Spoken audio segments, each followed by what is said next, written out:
Good afternoon, ladies and gentlemen. Welcome to our monthly meeting of the Cobb County Board of Zoning Appeals. And as is our custom at this time, I'm going to ask Mr. Tim Pierce if he would please come forward. Tim is here representing all the folks that work at Cobb County. And as is our custom, I'm going to ask everybody to rise, and Tim Pierce will lead us in the Pledge of Allegiance.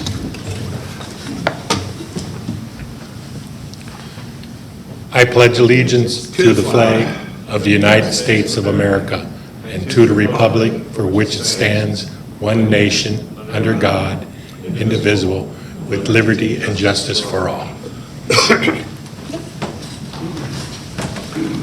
Thank you, Mr. Pierce. For those of you that are here for the first time, let me give you a little insight on how we're going to conduct the meeting. The first thing that we will concern ourselves is with the continued cases. These are cases that not only this board has heard, but also our professional and our engineering staff have heard. And as we go forward with these cases, the applicant, he or she, will identify themselves as the case is read into the record. Those of you that are here in opposition to any of the continued cases, as we read this into the record, when we ask for opposition, if you would have recognized that by raising your hand, we certainly will appreciate that. And then at that time, we'll move on where the applicant, he or she, will have a 10-minute period to make their presentation to this board. And likewise, and collectively, those that have opposition to any of these continued cases, they will also have a 10-minute period to make their opposition known to this board. So please be cognizant of the fact that if you have more than one speaker, you only have a 10-minute period. As we continue on, we will hear our consent agenda. These are applications that the board has heard, our professional engineering staff has heard. Again, in these particular cases, there's no known opposition to these cases. So as we go forward, our assistant administrator of the day, Ms. Jeannie Payton, will read these into the record, and as she does, the applicant, here again, will identify themselves by raising their hand. Likewise, if we do happen to have any opposition, if they would recognize themselves by raising their hands, and if we do have opposition, we will pull that case and hear it in its regular numeric order. With that said, I'm going to ask Jeannie Payton again if she has any comments to make at this time.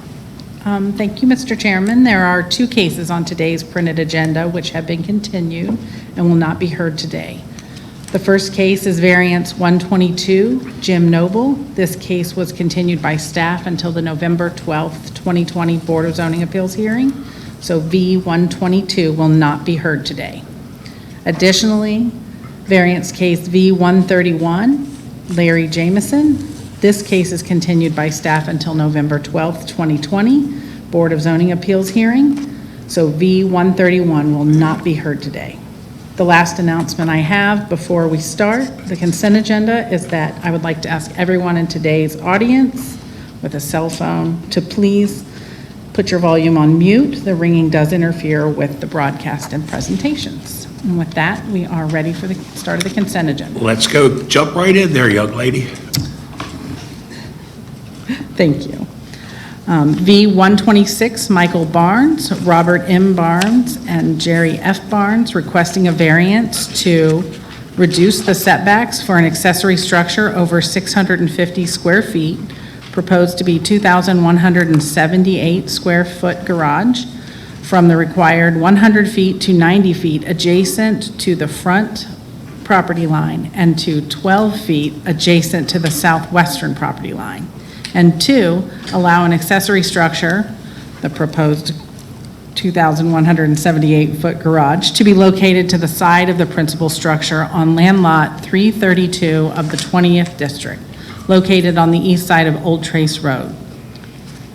Staff recommends approval subject to stormwater management comments and no dwelling or commercial use of accessory building. Is there anyone here opposed to V126? Let the record show that there is no one opposed. Variance case 128, Jose Hernandez is requesting a variance to, 1, reduce the front setback from the required 35 feet to 19 feet, And 2, reduce the side setback from the required 10 feet to 6 feet, which is existing, in land lot 305 of the 17th District, located on the east side of Hall Drive, north of Floyd Street.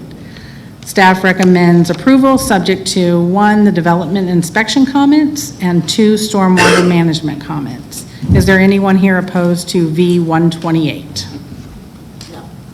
Let the record show there is no one opposed. Variance case V129, Emil Ivanov is requesting a variance to reduce the front setback from the required 35 feet to 31 feet existing, and 2, allow an accessory structure, a proposed 220 square foot workshop to be located to the side of the principal building, and 3, to reduce the rear setback for an accessory structure under 650 square feet for the proposed 220 square foot workshop from the required 30 feet to 4 feet in land lot 862 of the 17th District, located at the northern terminus of Smith Trace. Staff recommends approval, subject to 1, stormwater management comments with the deletion of the last sentence of those stormwater management comments, and 2, the sewer comments. Is there anyone here opposed to V129? Let the record show there is no one opposed. Variance case V130, Robert D. Bumpers and Marlene M. Bumpers are requesting a variance to allow an accessory structure, a proposed pool and fire pit to the side of the principal building, and to allow accessory structures to be located closer to the side street right-of-way line than the principal building in land lot 297 of the 20th District, located at 4213 Denmere Road. Staff recommends approval, subject to the stormwater management comments. Is there anyone here opposed to case V130? No. Let the record show there is no one opposed.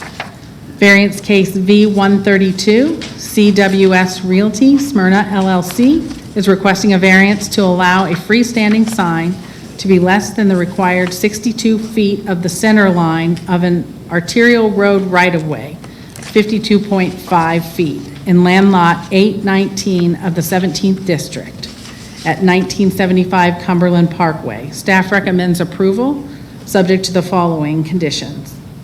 1, traffic comments. 2, water comments. 3, water system to have input on the location of the sign with the zoning division manager approving the final location. Is there anyone here in opposition to variance case V132?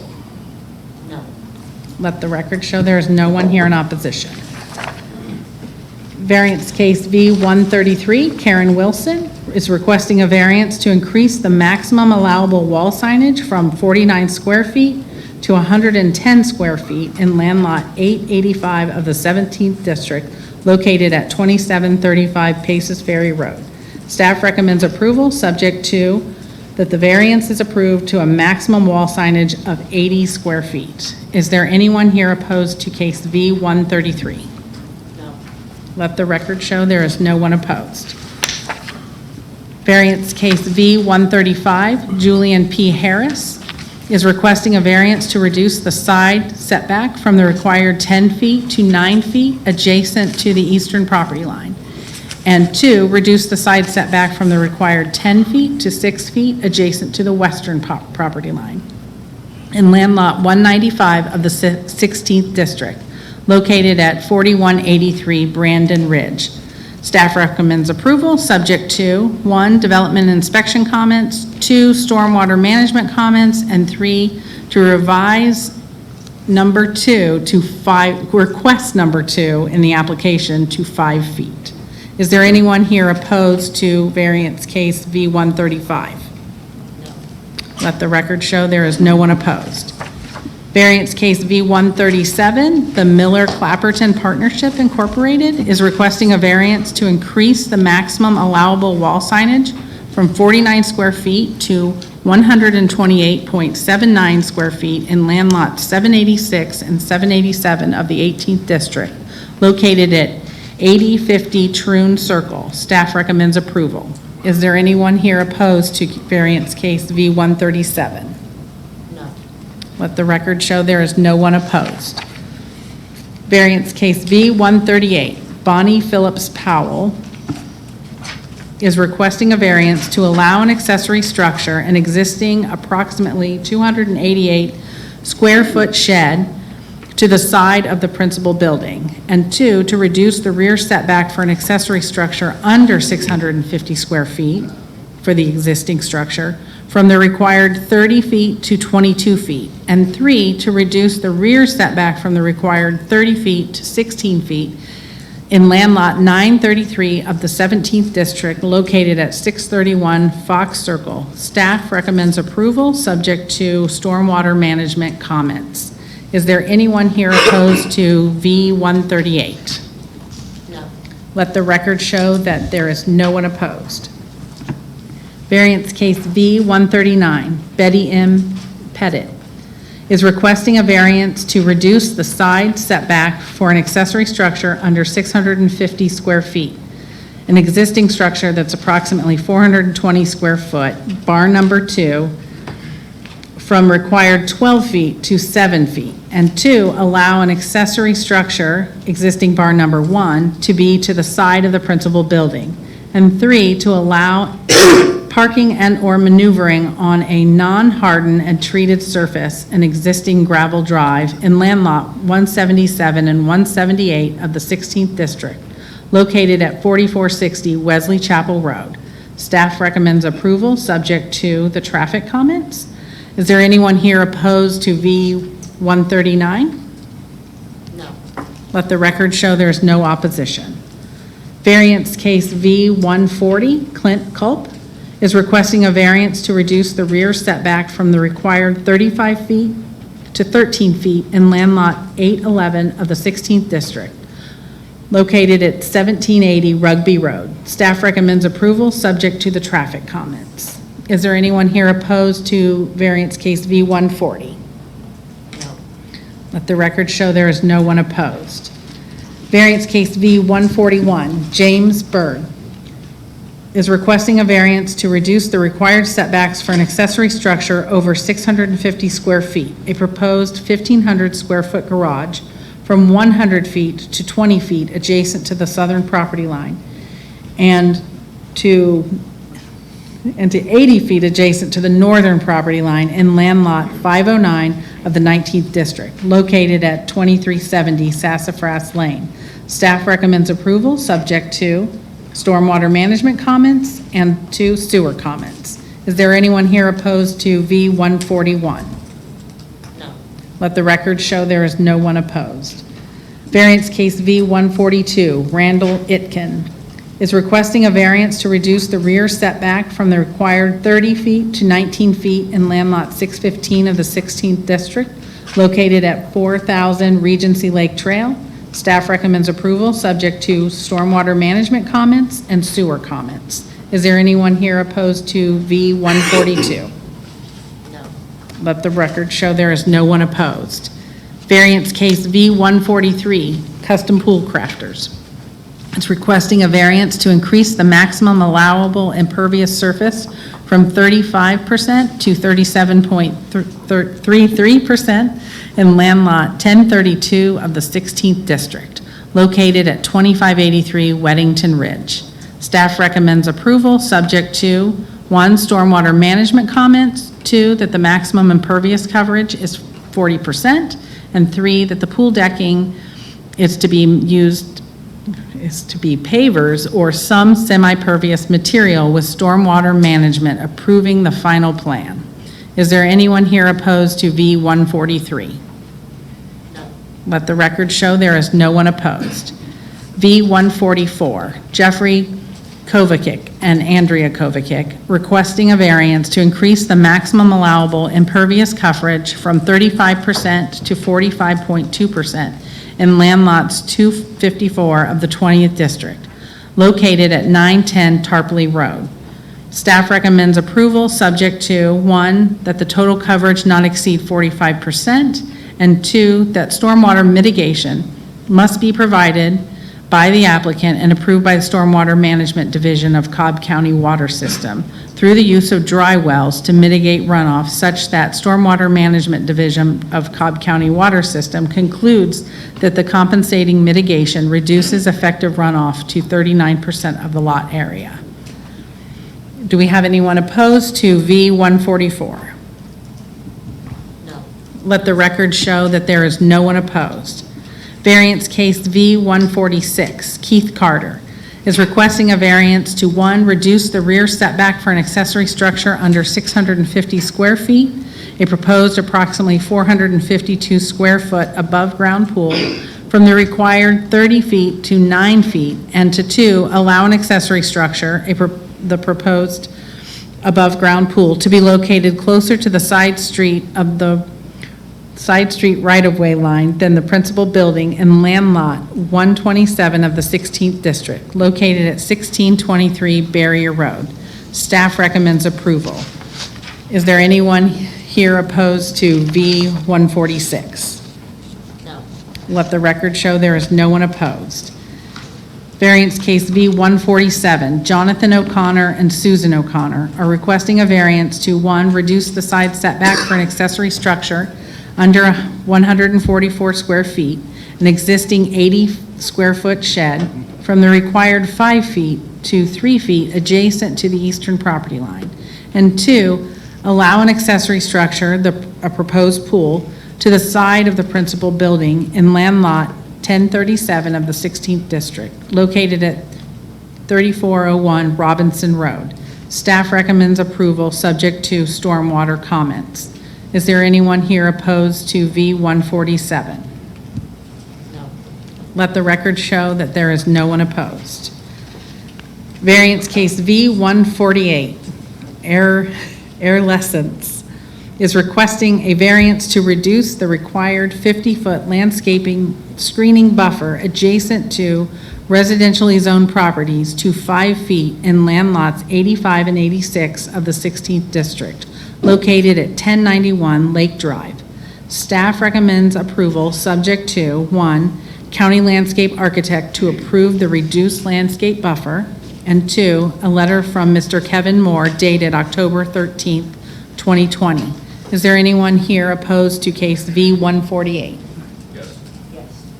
There was only one. Okay, we have someone opposed to case V-148, Mr. Chairman. We will pull that and put it in its regular place. Yes, we will. We'll pull 148, and here it is. It comes up in its regular numeric order. All right. Okay.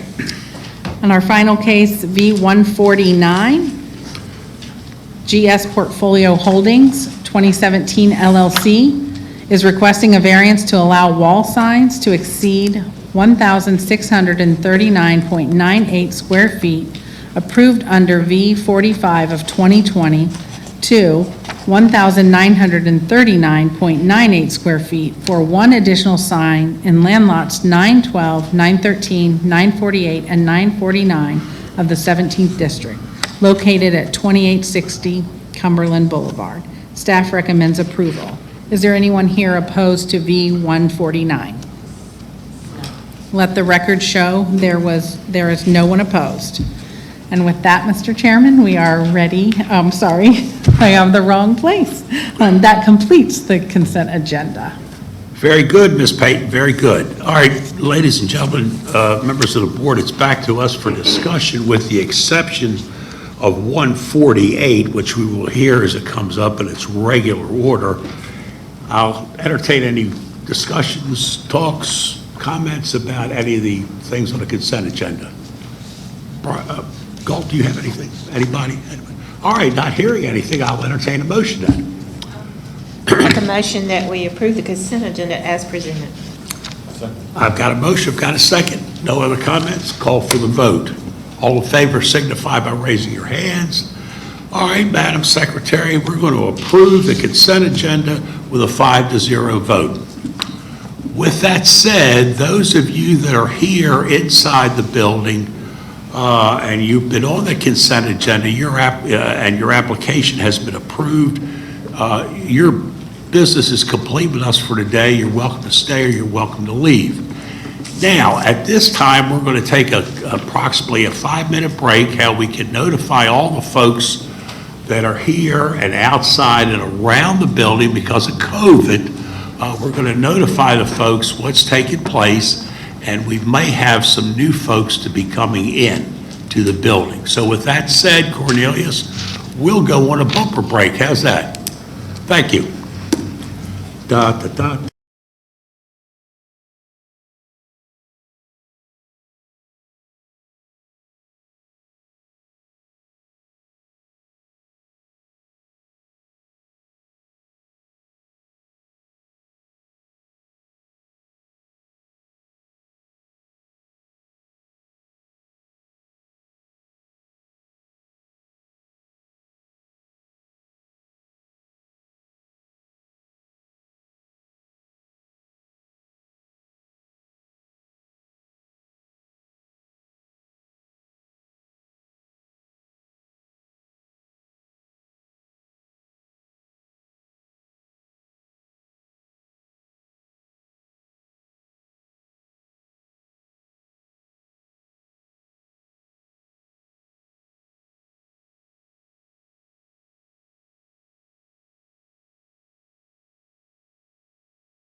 Okay, again, good afternoon, ladies and gentlemen. Welcome to our monthly meeting of the Cobb County Board of Zoning Appeals.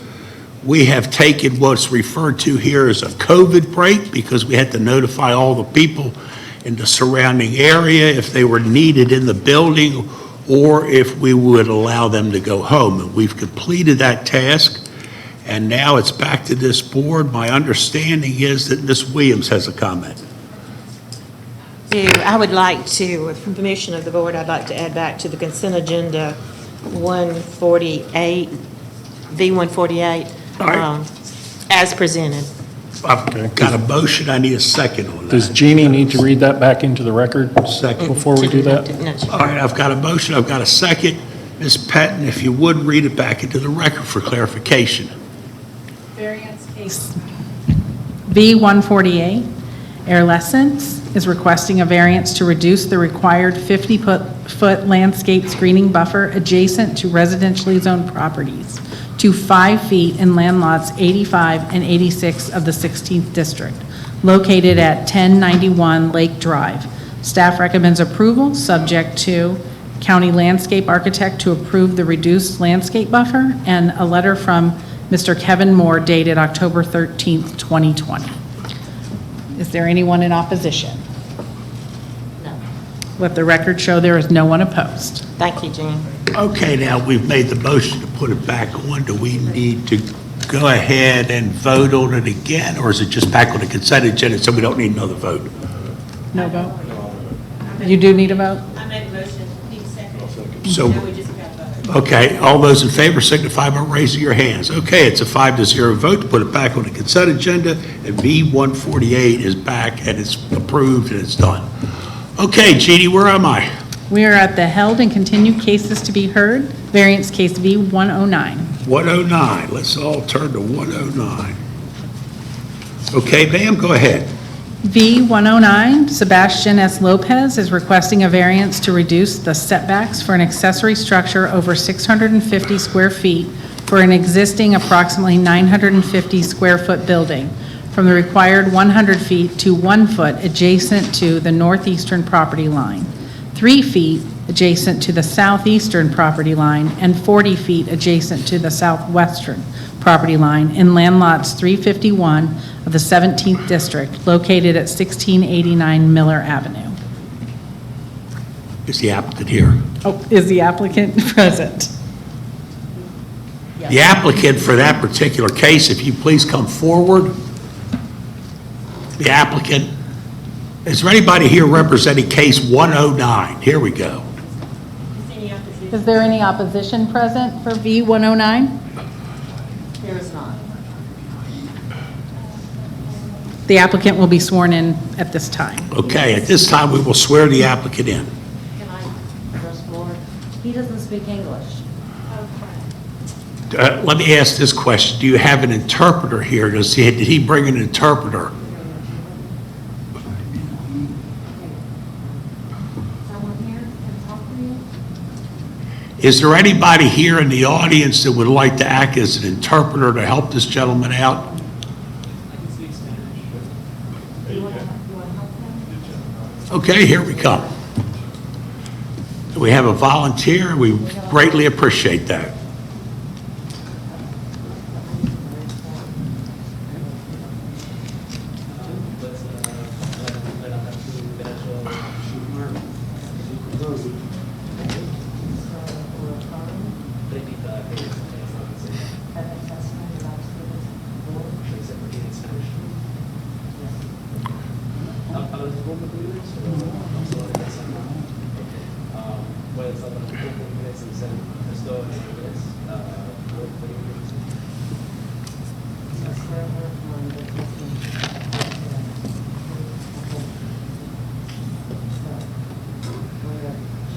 Así que va a ser decir, hoy es el proof, así que decía que está cierto, ahorita no vamos a hacer nada más, solamente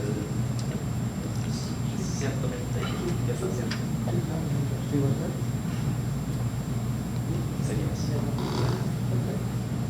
Okay, if the applicant and the interpreter would please come up to the microphone, bring him up to the microphone, to the podium, sir.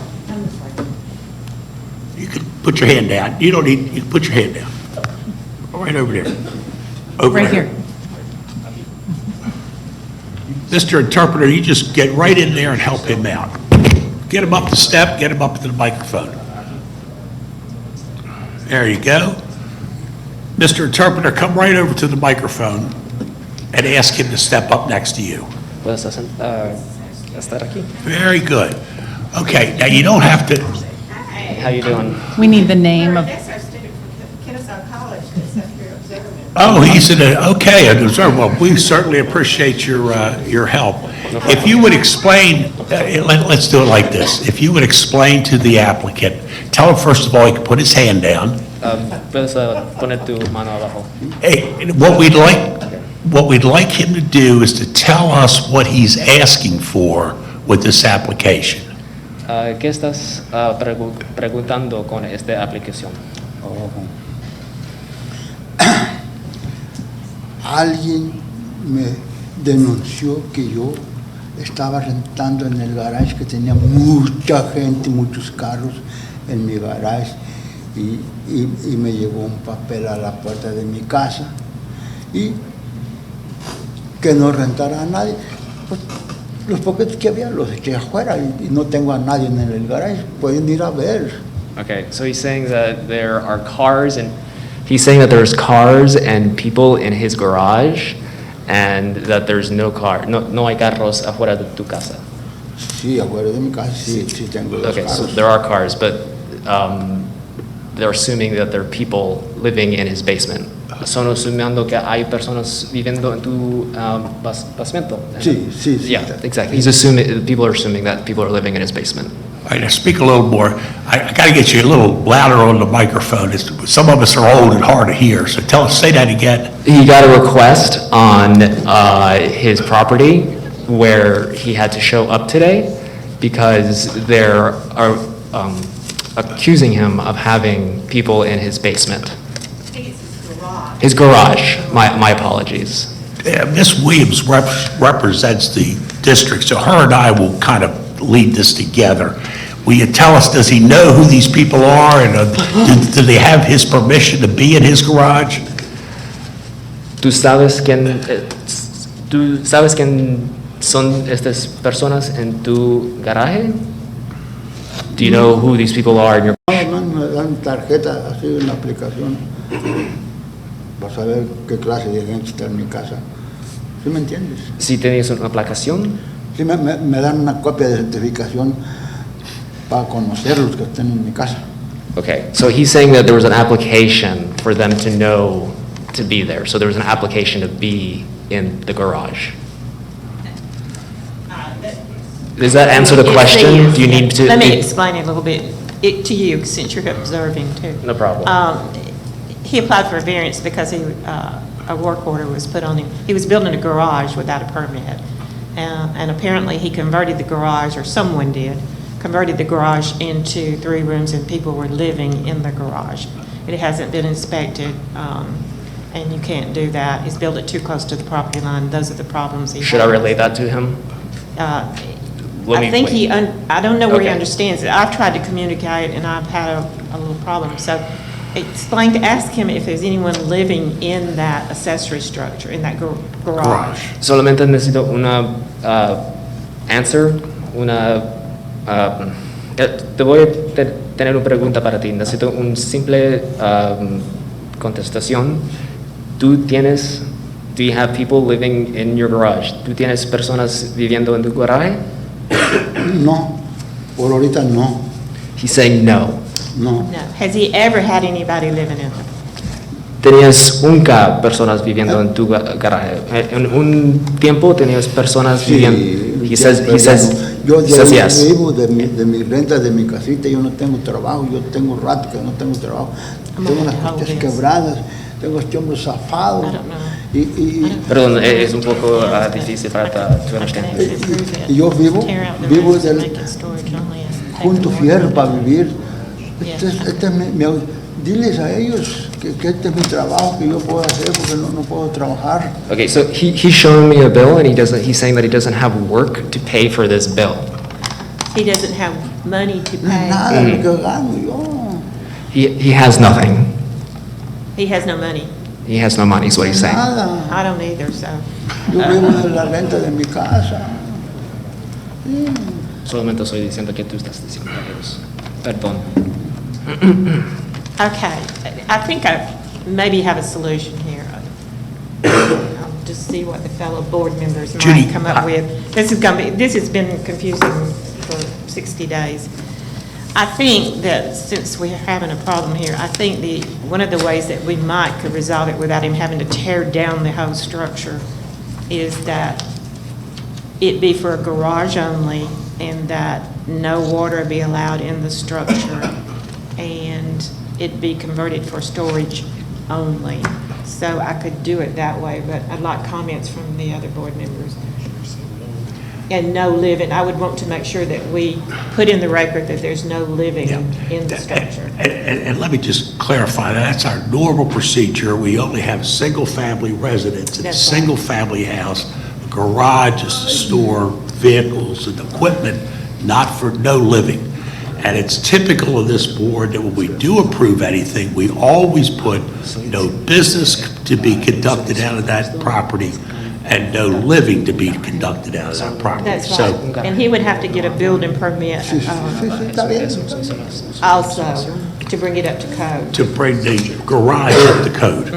And I think that's very fair and reasonable. Now, can you explain what we've just said? I'm sorry, I was just trying to relate It's to him okay. what you were Yeah, saying. well, you're doing a terrific job, and we really appreciate your help. Can you explain to him that what we've just said here, that we would approve this, but no living, no business out of there? He has to get a permit from the county to finish the building off, and it has to be inspected. And no water, no water. And no water in the building at all. That was quite a lot to process. I'll try my best to Okay. do Yeah, that just take your exactly. time, yeah. Okay. Una solución es sin agua en tu garaje, no electricity for the garage. Okay, sin electricity. I understood that portion. Solamente un garaje, No. solamente eso, just a garage. Sorry, what was the rest of it? No water, get a building permit, Okay, una permita para el garaje. ¿Necesitas un permita? Y una permita? no business, no business. De business para abogado que tú estás haciendo. Necesitas una licencia para el garaje. Y Storage only. solamente storage, solamente para poner cosas adentro, nada más. Y necesitas un permita. ¿Sabes qué es un permita? Un permit, una licencia. ¿Sabes qué estoy diciendo? ¿Ok?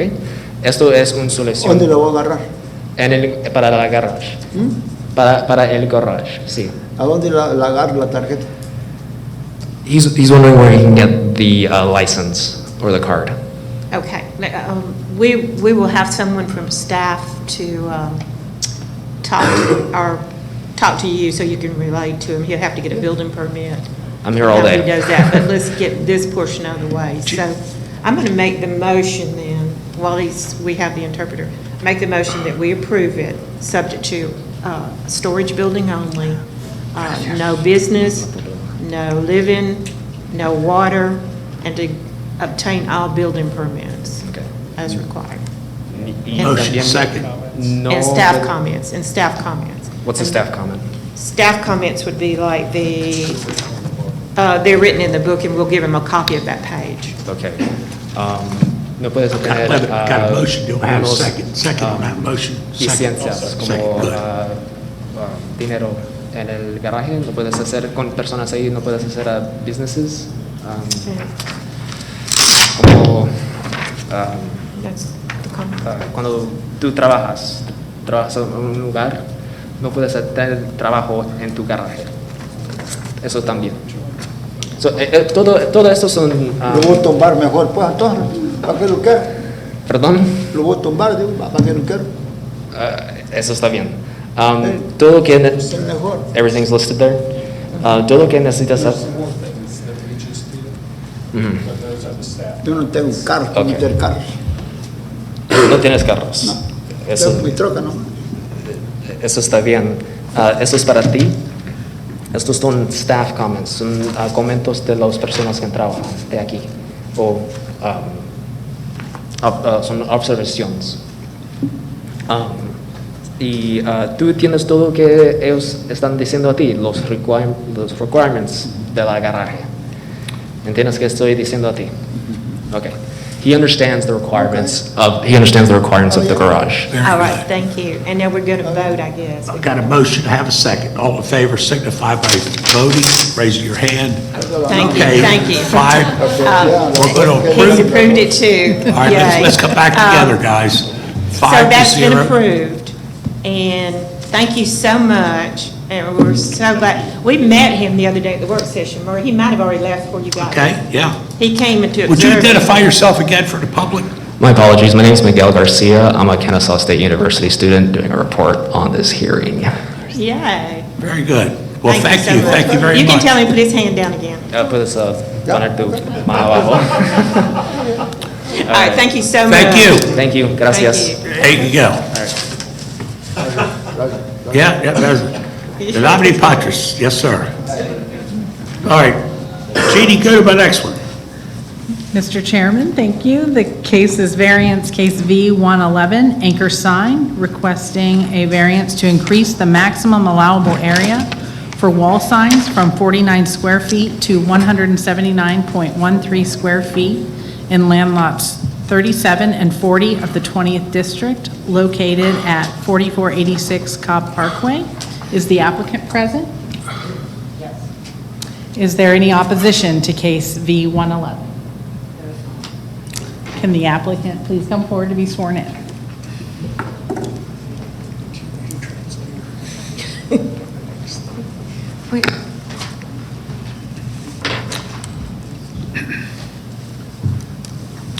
Okay, sir, for the purpose of the record, before we get started, would you please give us your name, please? My name is Tom Carr, C-A-R-R. Okay, Mr. Carr, go right ahead, tell us what you want. Okay. As noted, we're looking for relief of Code Section 134-321E, which is 49 square feet. In my brief there, I requested that we had an obstructed view on Autry Church Road, which I just walked before I came here. I would guess to be 85 to 95%, 90% blocked view due to landscaping, making that side not really usable for signage during non-winter months. The monument was also blocked going towards Cobb Parkway, going west, by the Governor's Pavilion Monument, so that blocked not only the sign, but we had our freestanding sign that was blocked as well. The front elevation was partially blocked. I did go through and get a whole bunch of pictures taken, which I printed out and noted. I'm not sure if I can hand them in or not, but we can talk about that. If you just give them to that young man next to you, he can put them up there and show us all what we're talking about. Okay. The first one is the monument being blocked. Then there's a kind of a brief site plan with the numbers of where the pictures were taken from. Now, if he moves it over, you can, to the right, you can see the monument in front of it. That's coming, I believe, west on Autry Church Road, so that you can't see it until you basically are right on top of it, and that's the entrance to the lot. This is just a brief summary of where the pictures were. It's not really showing up very well. And Try to talk into that microphone. yeah, and there's a whole bunch of pictures that go along with it, but I'd like to get to my points first, if I may, because I only have 10 minutes. I also noted that the distance between the front elevation to the edge of the road, not to where the lane is that you can drive down through, on Google Maps was 166 feet. The side elevation is 83 feet from Autry Church Road. Thus, the one side mostly blocked in monument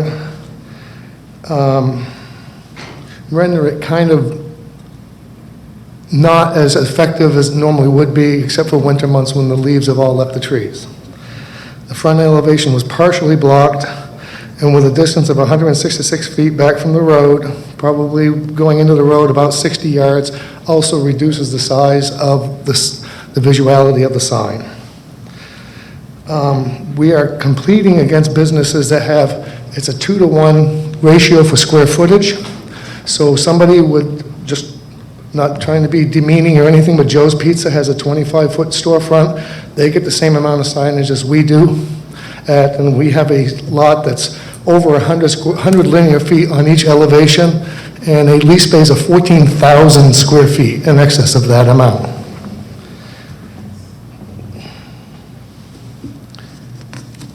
And I also did a summary of the previous existing signage for Rite Aid. They had signage on 3 elevations plus a drive-through. My calculations were going by the holes in the facade, noting where the letters were drilled in and the power went through each letter. And I calculated between the 3 elevations and the drive-through, conservatively, to be around 275 square feet. It used to be there. And how did I do that? On the right-hand side, there was ghosting of one of the letters from natural weathering and birds doing their thing. And I counted the bricks, and then I did a measurement of the brick to get an idea of the height of the sign, and using the holes left and right, putting out a tape measure for that distance and multiplying it out. That was putting every word separately, which is not what code is. Code is an outline of the entire sign, so that's probably a very conservative amount of 275 square feet.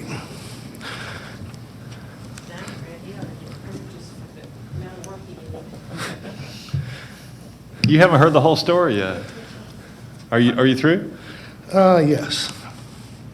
Well, thank you, Judy, thank you. I can say something now. I didn't know I could talk. Sorry. Anybody here? We didn't either. Is there anybody here in opposition to case 111? Hearing and not seeing anybody, it's back to this board for discussion. Judy has some comments, but it's not her district, so I'm going to ask Fred if he has any comments, because it is in Fred's district. So Fred, I'll concede to you, sir. Go right ahead.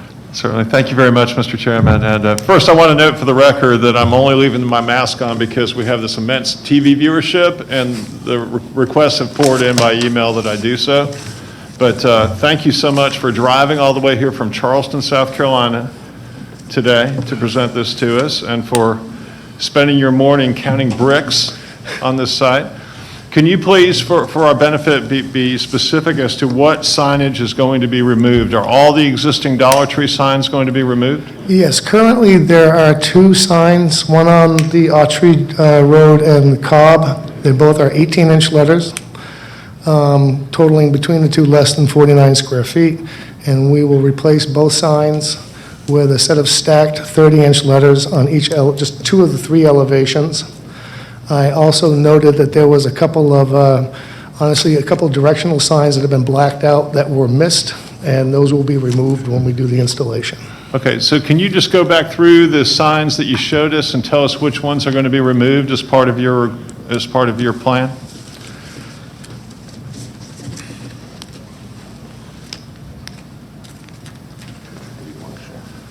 Well, what I have, to be honest with you, I didn't bring my camera with me. I do have the renderings. There is one picture that I have right here that I was trying to compare the square footage. You don't have to show us what's going up. I'm just asking what's coming down. Anything that says Dollar Tree is going to be removed, correct? Yeah, that linear set right there, which is 18-inch letters on that first page, it's on the front and left-hand side elevation. And both of them will be removed. Okay. And that is the only wall signage at this location. All right. Will anything else, any other signs be removed? Like I said, I did notice 2 blacked out directional signs that were missed during the installation, and I will have those removed as well. They're not being used right now. They're just taped off. You can't use them. What are the other 2 signs that will be removed? Little small 3-foot directional signs about that size. That should have been removed the first time. Does anyone else have any questions for the applicant? Okay. And what size is going in? A set of 30-inch stacked letters. So approximately twice the height of these? The height of the letters is, it's going to be stacked because it does not fit otherwise.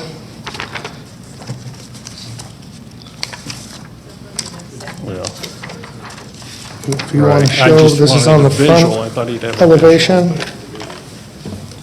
Is there a visual in there? and that's a that I'm side not seeing? elevation. And the overall height of the letters is 70 inches. Okay, I got it. I just didn't flip far enough back in the book to see it. Okay. I thought we were on to the next case, but yeah. I will say that when this was in Eckerd's, that's very similar to the kind of sign that was there when it was in Eckerd's. As you know, I used to live off Cedar Crest, so I went when it was in Eckerd's there. I did not know that, but thank you. So, Does anyone else have any concerns or comments? Okay, so my motion would be, Mr. Chairman and fellow members, that the applicant's request be granted, subject to the condition that all existing Dollar Tree signs be removed. All right, I've got a motion. I have a second. Second, Ms. Williams. Other comments? Not hearing any. Call for the vote. All signify by raising your hands, yes or no. All right, we're going to approve that with a 5-0 vote. Thank you very much. Drive Thank you, sir. drive safely back to Charleston. Yes, I will. Have a great day. Jeannie, let's go to the next one. Variance case V114, Robert Shea and Gina Ormsby are requesting a variance to reduce the 50-foot undisturbed creek buffer to 25 feet in land lot 327 of the 20th District, located at 278 Meadow Path Drive. Is the applicant present? Is there anybody here representing case V114? V114. Does not look like the applicant is here. Is there any opposition? And there is no opposition present. Fred, this is your case. Do we want to just continue this case on? Yes, so the applicant is not here, and we have not heard from him today? Is that, you are here? Yeah. Okay. Yeah, let's please continue this. My understanding of the status per our work session this week is that we were waiting on a revised site plan from the applicant. So apparently, I'm going to guess the architect just hasn't finished it. If we could hold it, please, that's my motion. request. Put a motion. Move that we hold this till the next calendar. Second. Second. All in favor, signify by raising your hand. Okay, we're going to hold this at 5-0. We'll hold this till our next scheduled meeting. What's next? 134? Variance case V134, Powder Springs Investments is requesting a variance to, 1, allow a sign to be closer than 62 feet to the center line of an arterial road right-of-way at 51.1 feet existing, and 2, allow an electronic sign on a lot with less than 200 feet of public road frontage on one road, 135.24 feet existing, and 3, increase the maximum allowed sign area from 49 square feet to 86.04, and 4, increase the maximum allowed sign structure area from 140 square feet to 140.98 square feet in land lots 402 and 403 of the 19th District, located at 1651 Powder Springs Road. Is the applicant present? Yes. Is there opposition to case B134? No. Will the applicant come forward to be sworn in?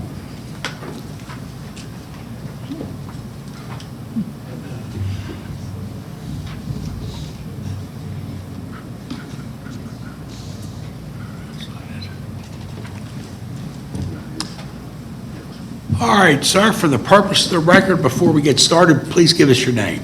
My name is Pulkit Patel. Say that again. Pulkit Patel. Patel? Yeah. Okay. Go right ahead. Tell us what you want. So I'm representing the sign company, and the site in question is our customer. And the customer is requesting LED pricer for their gas station price sign, and to use the existing structure and just to reface the existing structure. And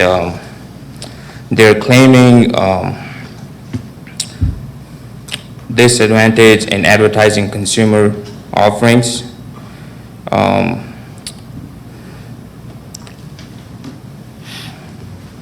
And they just want to make the store look nice, and that's all I have for them. Give us an idea how long this store has been there. It's been there a while, hasn't it? Yeah, I think it's been a while. It used to be a Texaco. I think they spent quite a good amount of money to rebrand this to an Exxon gas station. I did talk to them yesterday, and they are planning to renovate the building as well to make it look nicer. It's going to be all stucco. And when I talked to Mr. Porter yesterday, he mentioned something about window signs and the banners. Those are all going to be removed. They're going to renovate the building. The graffiti will be painted. So, yeah. Okay, anything else you want to tell us? No, that's it. Make it look nicer. It's going to be all stucco. Okay, for the purpose of the record, is there anybody here in opposition to case 134? Hearing and not seeing anybody, it's back to this board for discussion. Mr. Galt Porter represents a district, so Galt, would you please lead us in the discussion? Okay. Thanks for coming. My understanding is only LED portion is going to be the gas price. The rest of it's not going to be Correct. an LED sign. And then, did you get a time frame from them for Building. getting the banners down and all that other Yeah, stuff? they told me the architecture is working on the designing right now, so once they have all that, they'll submit for the building permits, and then from there, they'll get the work moving on. Okay. Okay. Well, some of it, they could do the windows right away and that, get signs out of the windows, and and I guess they're holding off on the permanent signs on the building because they're working on the architecture. Yeah, I can let them know to remove the window signs. Okay. Yeah. Okay, let's, anybody else have any questions, or? I don't think so. I think we're Okay. ready for you. Okay, I think because, normally I'm not real wild about approving things when there's other conditions on the property that are a problem. I do see they're investing in it and they're upgrading, so as long as we're gonna get those upgraded, I think I'm okay with that. What I'm gonna do is make a motion that we recommend approval with the limitation that the electronic sign is only for gas prices only, so that we don't end up with a big sign out there someday. Subject to all staff comments and recommendations, not otherwise in conflict. And then with a clerk's note to code enforcement to check the property in 30 days for compliance on all signs and graffiti. And that would be my. Okay, got a motion, got a second. No other comments, call for the vote. All in favor, signify by raising your hands, okay? We're going to approve that to a 5-0 vote, and thank you very much. Thank you. Ladies and gentlemen, Jeannie, is that all we have today? No, from we your have part? 3 more. Okay, let's go to the next one. Variance case 136, Nanette J. Smith is requesting a variance to, 1, reduce the side setback from required 10 feet to 7 feet adjacent to the western property line. 2, reduce the front setback from the required 35 feet to 18 feet. 3, reduce the rear setbacks for an accessory structure under 650 square feet for an existing approximately 240 square foot wood shed from the required 35 feet to 7 feet. 4, reduce the side setback for an accessory structure under 650 square feet for that existing wood shed from the required 10 feet to 5 feet adjacent to the eastern property line.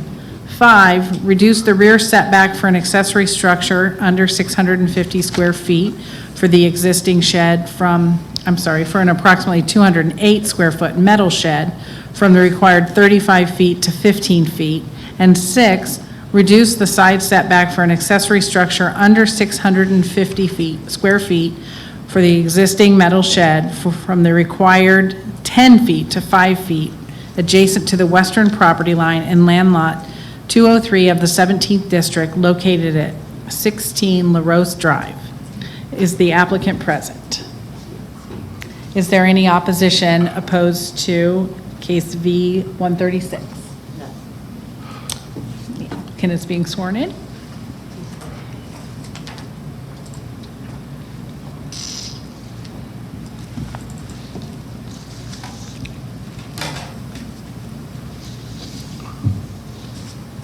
All right, ma'am. If you would, please give us your name. Do you want me to stay masked or unmasked? Whatever you're comfortable. I just want to make sure I can hear you. Okay, yeah, that's. Thank you. It's helpful. Give me your name, please. My name is Nanette J. Smith. Say that again. Nanette J. Smith. J. Smith. You Okay. can call me Nan if it's easier. Okay. And thank you for letting me speak to you today.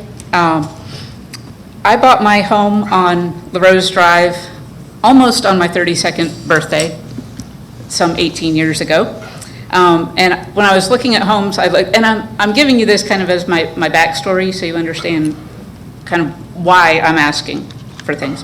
When I was looking at homes, I was looking both in East Cobb and West Cobb, looked at several, and in addition to something that I could afford at that time, I was looking for a home that had a fenced-in yard for my dog, that had a carport or a garage for my car, that had a nice and friendly neighborhood that I could feel like I could live in and retire in, and a house to cover me.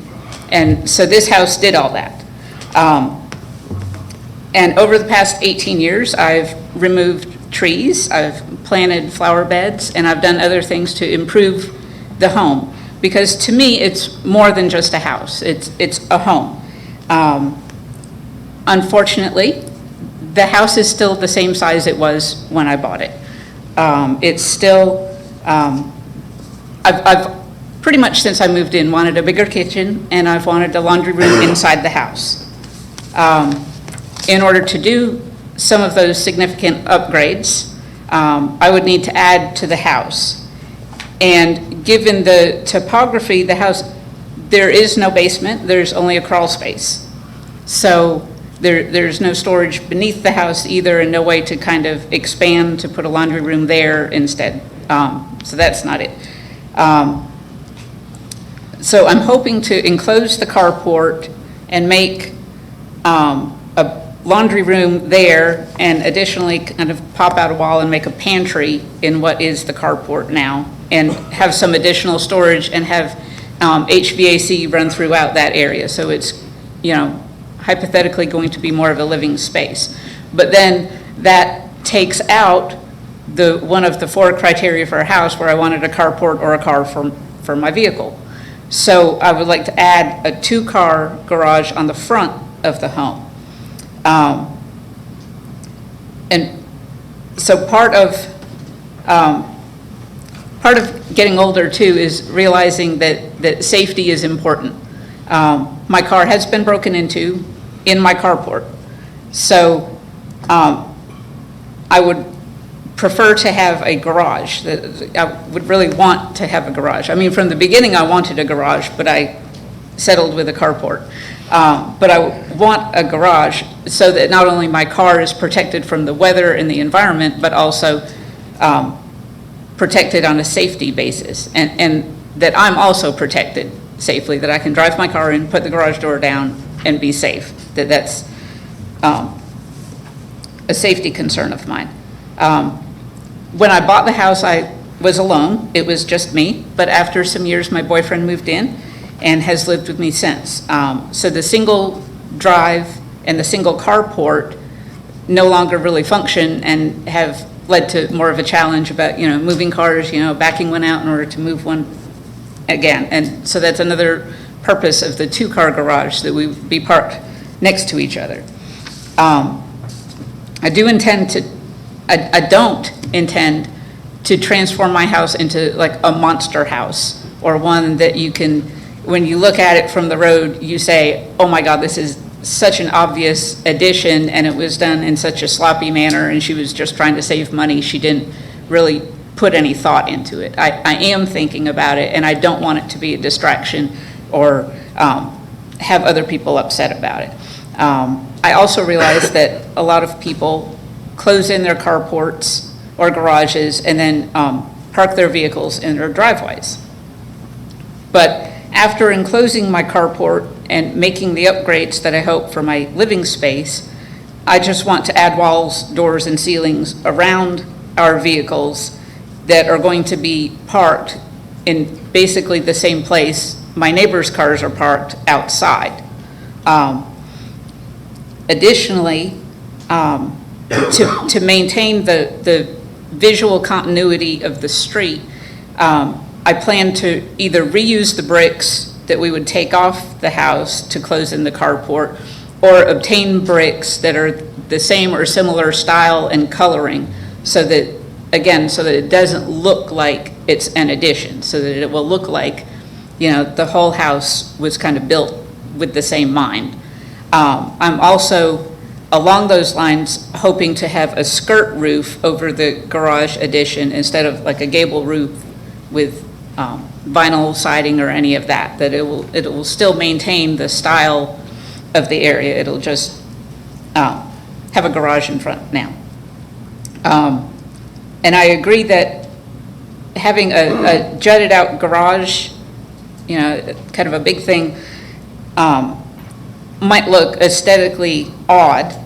And so that's part of why I want to extend the front porch also, so that then there will be kind of 3 different depths to the house to take away from, you know, 1 and 5, that it'll be like kind of 1 and 3 and 5. So it'll kind of step down, again, to make it more aesthetically pleasing, and also because, frankly, we like to sit on our front porch. We like to see our neighbors walk by and wave and say hello and have conversations with them.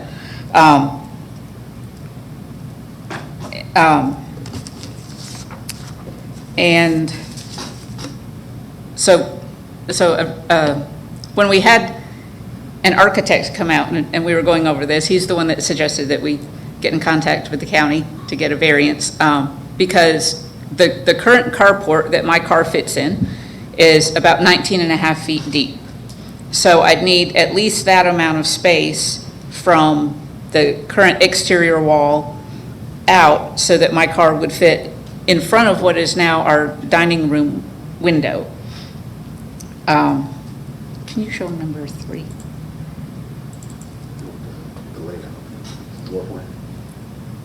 Number 3, the photo. Sorry, I forgot for a moment that I had Cornelius here. We never forget Cornelius, believe me, we never forget him.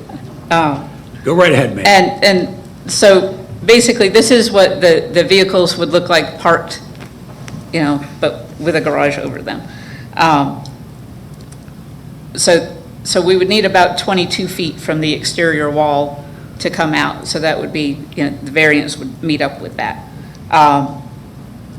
Another alternative, I understand, would be that we could try to jack up the house and put a new foundation underneath it to create more livable space below and a garage below or something like that. But that just seems kind of structurally risky to me and also expensive. We've also considered, you know, the idea of trying to have a garage in the back. But if you show the survey, the variance, the problem with trying to do that is that there's such a narrow space between the house and the boundary lines on both sides, and both side boundaries have fencing. So we have done it from time to time, like to drive a pickup back there to get dirt out or in or whatnot, but it's very tight, and there is a utility main right on the side of the house right there that one has to be very careful of. And if we were to add to the back of the house, then that would kind of be a longer area that we'd have to drive down very carefully. So feasibly, for leaving the structure as it is and just adding to it in the front seems to be pretty much the way that we would be able to go from a structural standpoint. And I guess, one thing that has come up when I've bounced this idea off some people is they say, well, why don't you just move?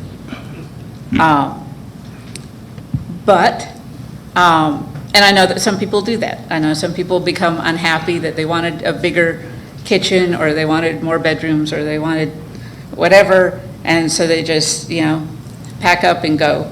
I'm almost out of time? Almost. Okay. But I like my neighborhood. I like the accessibility to the interstates. I like accessibility to hospitals, restaurants, and shopping. And so I'd really like to stay. And again, I've made this my home. It's not just a house. And I didn't just move in 3 months ago and say, oh, this isn't for me and I need to change it all. I've been there and I'd like to stay. Okay, thank you, ma'am. For the purpose of the record, is anybody here in opposition to case 136? Hearing and not seeing anybody, it's back to this board for discussion. Mr. Galt Porter represents the district, so at this time, I'm going to turn it over to Galt. Okay, thank you, Murray. And I've had several conversations with Nan over this application, because there's that, you have, on one hand, all the houses on the street currently sit at the same setback. So when you add this, it's going to be something that really sticks out. If you look at how consistent everything is. On the other hand, you have a neighborhood that, the houses are older and were built at a time where people had one car. So there's a certain amount of functional obsolescence built into these designs at this point. Also, people generally now prefer garages over carports. So you have that. And I was struggling a little bit with this case, and I talked to one of our community leaders who normally comments a lot on zoning cases and that. And after she looked at it, she goes, I think it depends all on how it's done. It could be done, you can have a screen porch that's professionally done and it looks really good, or you can have a screen porch that looks horrible on the front.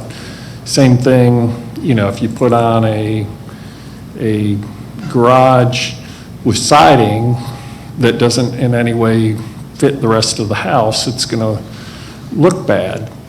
And then you do always have the issue of, okay, yes, you say you're going to park in the garage, but then we know people come along and start, filling the garage with storage, and all of a sudden they're parking out in the street when they start running out of space.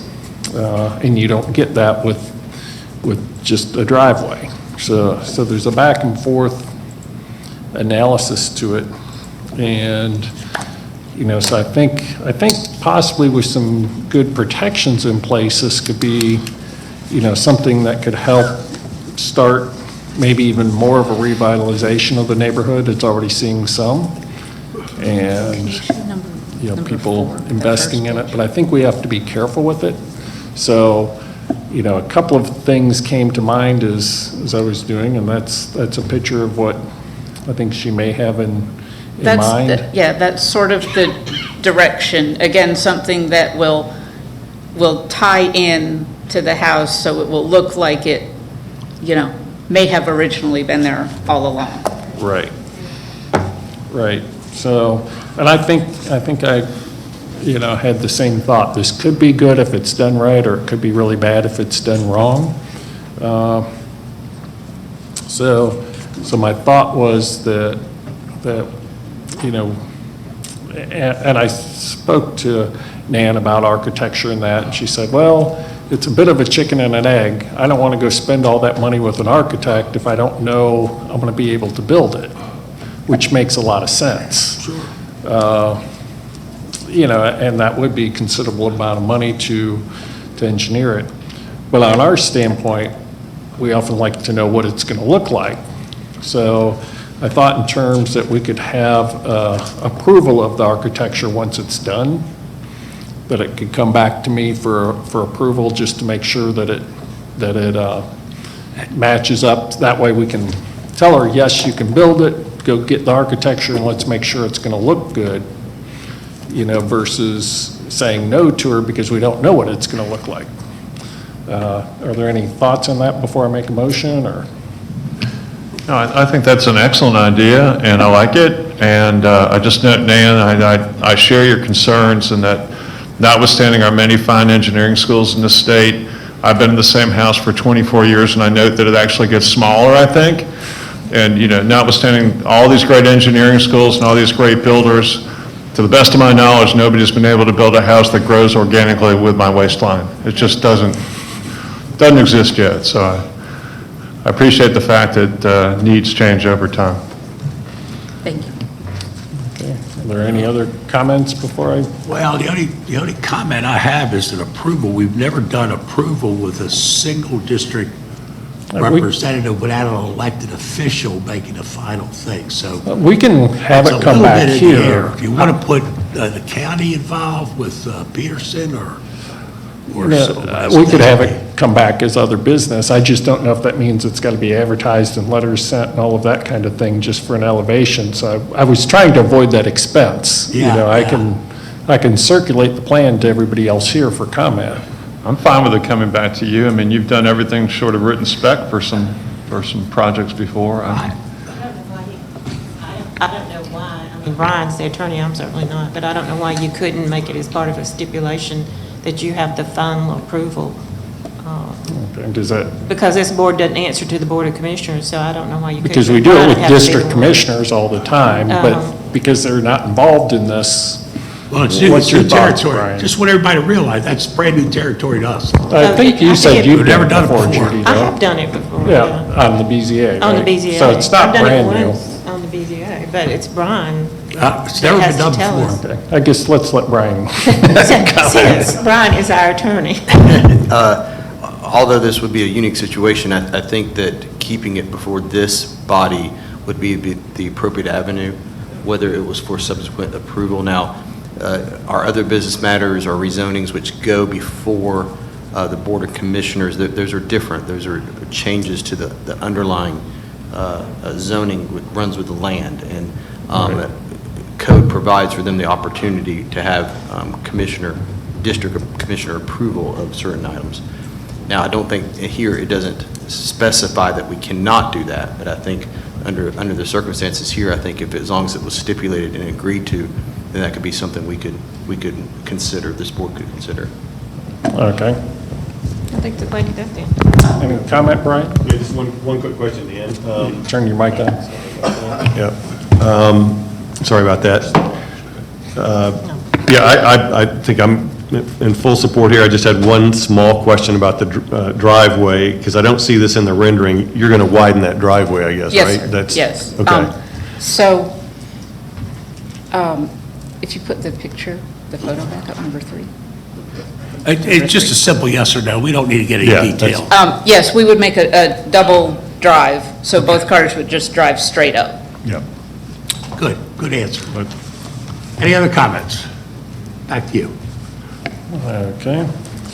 I will make a motion that we recommend approval, subject to all staff comments and recommendations not otherwise in conflict. I didn't see a note of a variance for an 18-foot, 6-inch driveway from right-of-way, so I'll just make sure that we note that that's approved as well, instead of the 20 that's normally required. That the garage be for parking of vehicles only, with only incidental storage that does not interfere with the parking of vehicles. The 2-car garage not to be converted to living area, but with the understanding that the existing carport can be converted, because she wants to take some of that carport and convert it. Sir? Yes. So one of our contemplations depends on budget also. So depending on what a builder would say, and again, it's a chicken egg what are we doing? So we're contemplating just phase one would be the first level with just the garage on the front and converting the carport. Phase two, if money would allow, we might add living space above the garage addition and the renovated area. So I just wanted to make sure that doesn't conflict with what you're saying. Okay, we can allow living area above the garage, but the Okay. garage still remain available. Yes, the garage will be a garage.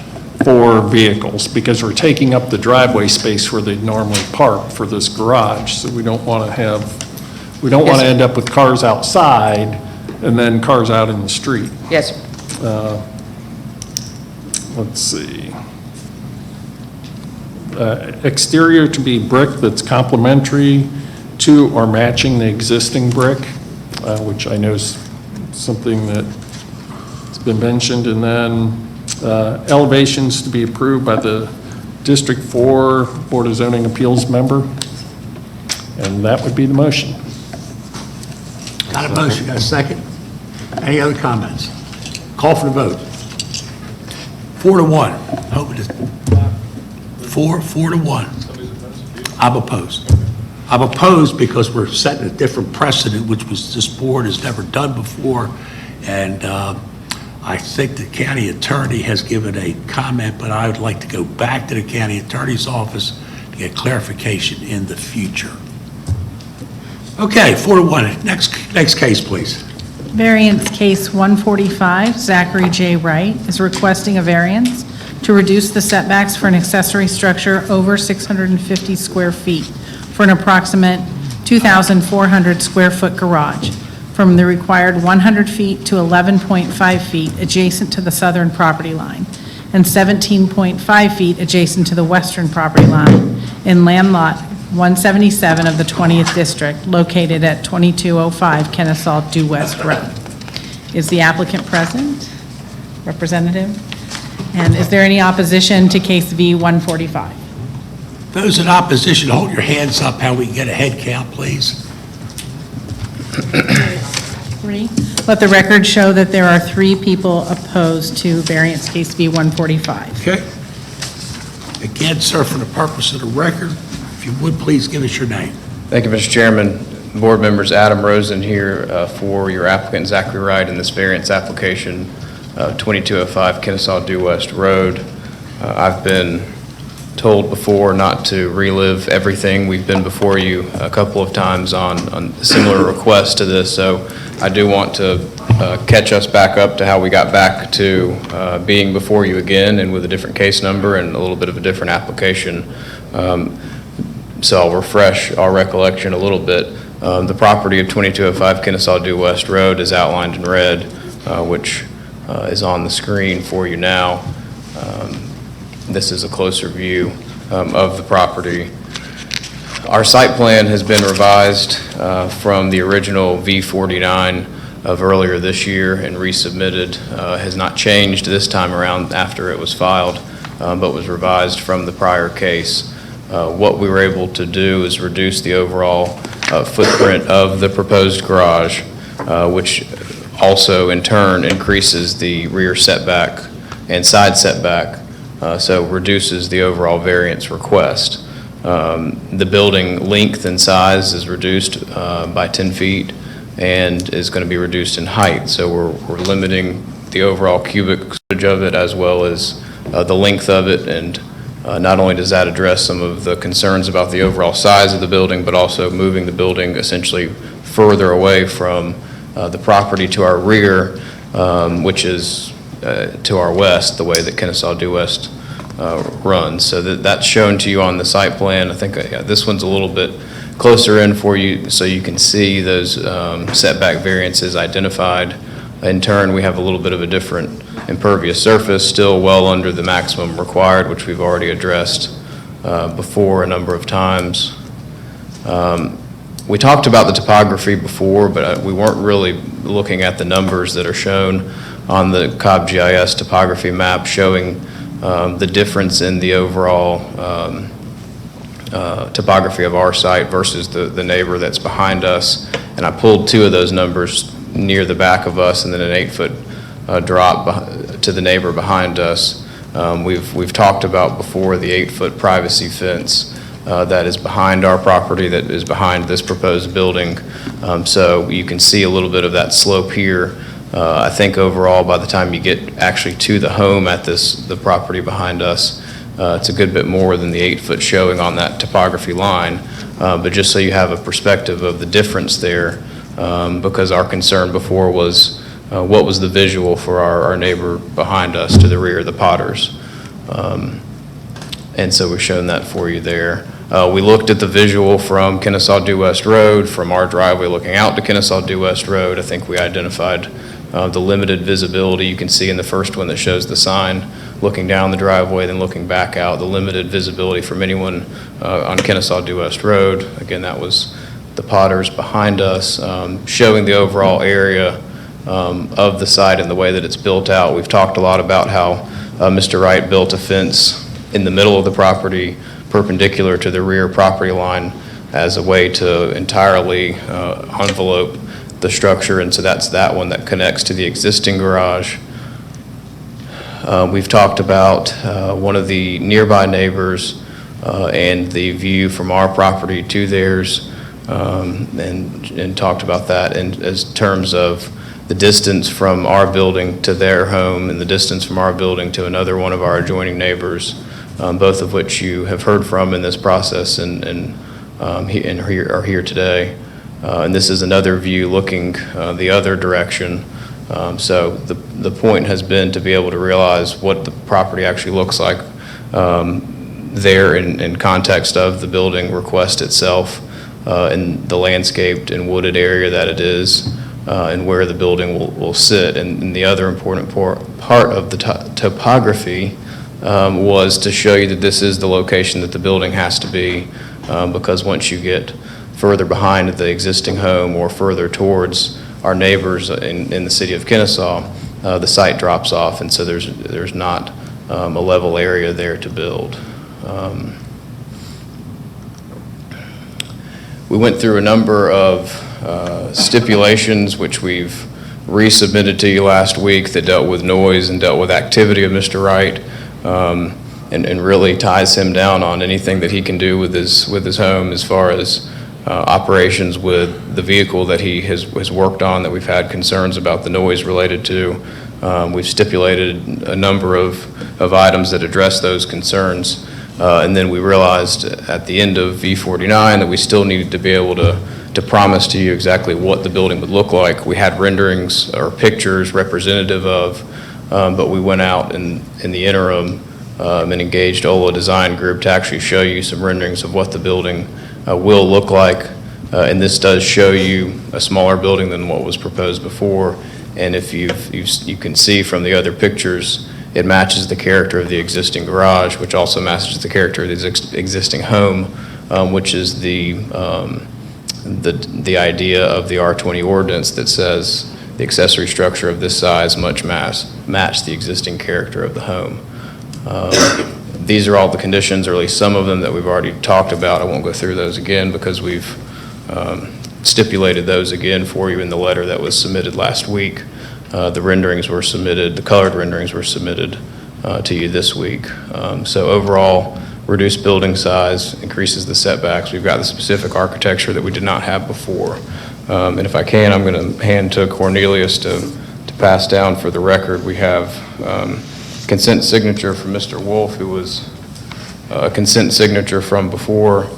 We have consent signatures from Mr. and Mrs. Potter, who are our neighbors adjoining us and behind us, who we were largely concerned with because they're the closest neighbor to us. This colored rendering that I'll submit now as well for the record to be included as the architecture to be stipulated to has a little more detail with the Ola Design Group information on it that the stipulation letter did not have. Mr. Wright and I are here and happy to answer any questions. We appreciate that the neighbors and this board have spent a lot of time on this case and have done a lot to work with us and give us the opportunity to work with you all, and so we're happy to answer any questions that you might have or work together any further if we can. Thank you. Thank you, sir. At this time, we'll hear from the opposition.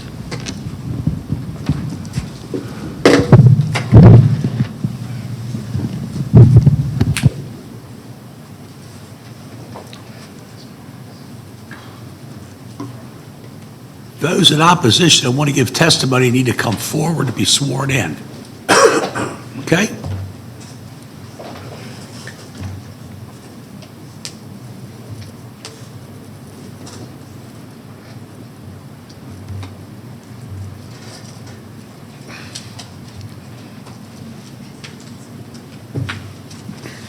Hello again for the fifth time. And again for the fifth time, give me your name before you get started. Joy Carlisle. Say it again, ma'am. Joy Carlisle, Okay? 2111 Kennesaw Due West Road.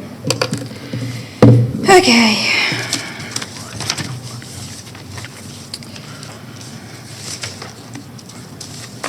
We had 45 signatures before. We now have 15 more current signatures, including Ms. Potter's. And if this goes forward, we do want to reserve the right to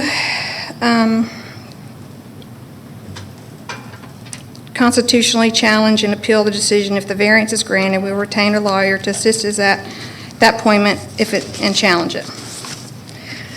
On the Cobb County site, in order to protect the health, safety, and welfare of the citizens and permitting the jurisdiction of the unincorporated areas of Cobb County, all construction must meet a series of requirements set forth by specific building codes.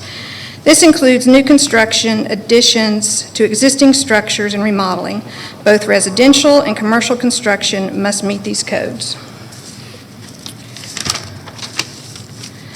As y'all know, there's supposed to be a 100-foot distance from both lines because his structure is over 650 square feet. The primary structure in a residential district shall be the principal house on the lot. The square footage of the house, the footprint, is 1708. This shop is going to be 2,400 square foot, which is much larger than his house.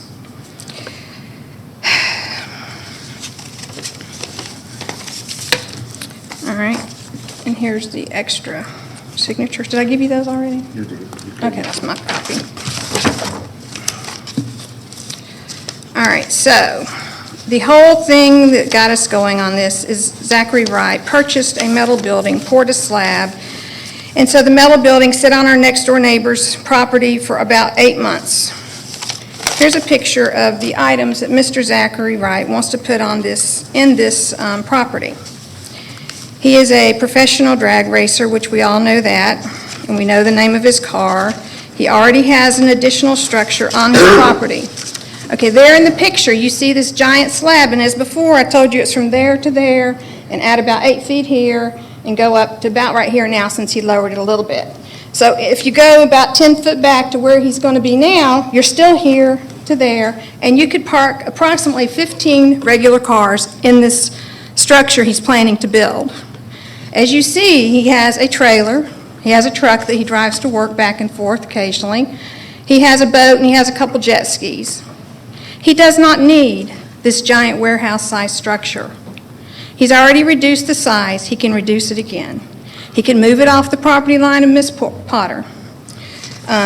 He already has this garage right here that he has his wife's car in, and he can park a boat or jet ski or whatever in there. Ms. Potter is very upset. Here's what he has on his property right now. He has additional structures than what actually shows on your site map that he gave you. He has a storage shed and gazebo. It also, on the site map he gave you, does not show the 12 by 24 carport, which you saw in the picture previously right there.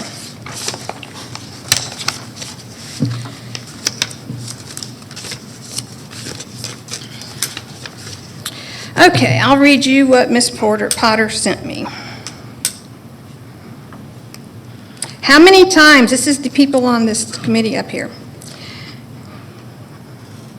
The people in the jury, or whoever they are, keep coming to my house, keep looking at the property. I mean, it's getting to the point like, OMG, can I just be done?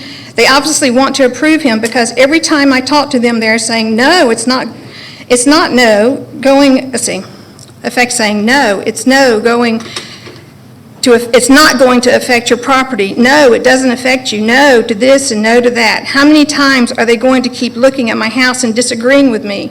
It's pretty obvious they want to let him do it. Zach told us when we met with him that y'all had already approved this, and we understand you have told him that he can have this garage. The thing that we don't understand is why 45 homeowners, she does, you might as well forget her signature because she didn't want to sign that. Zach kept pressuring her and pressuring her.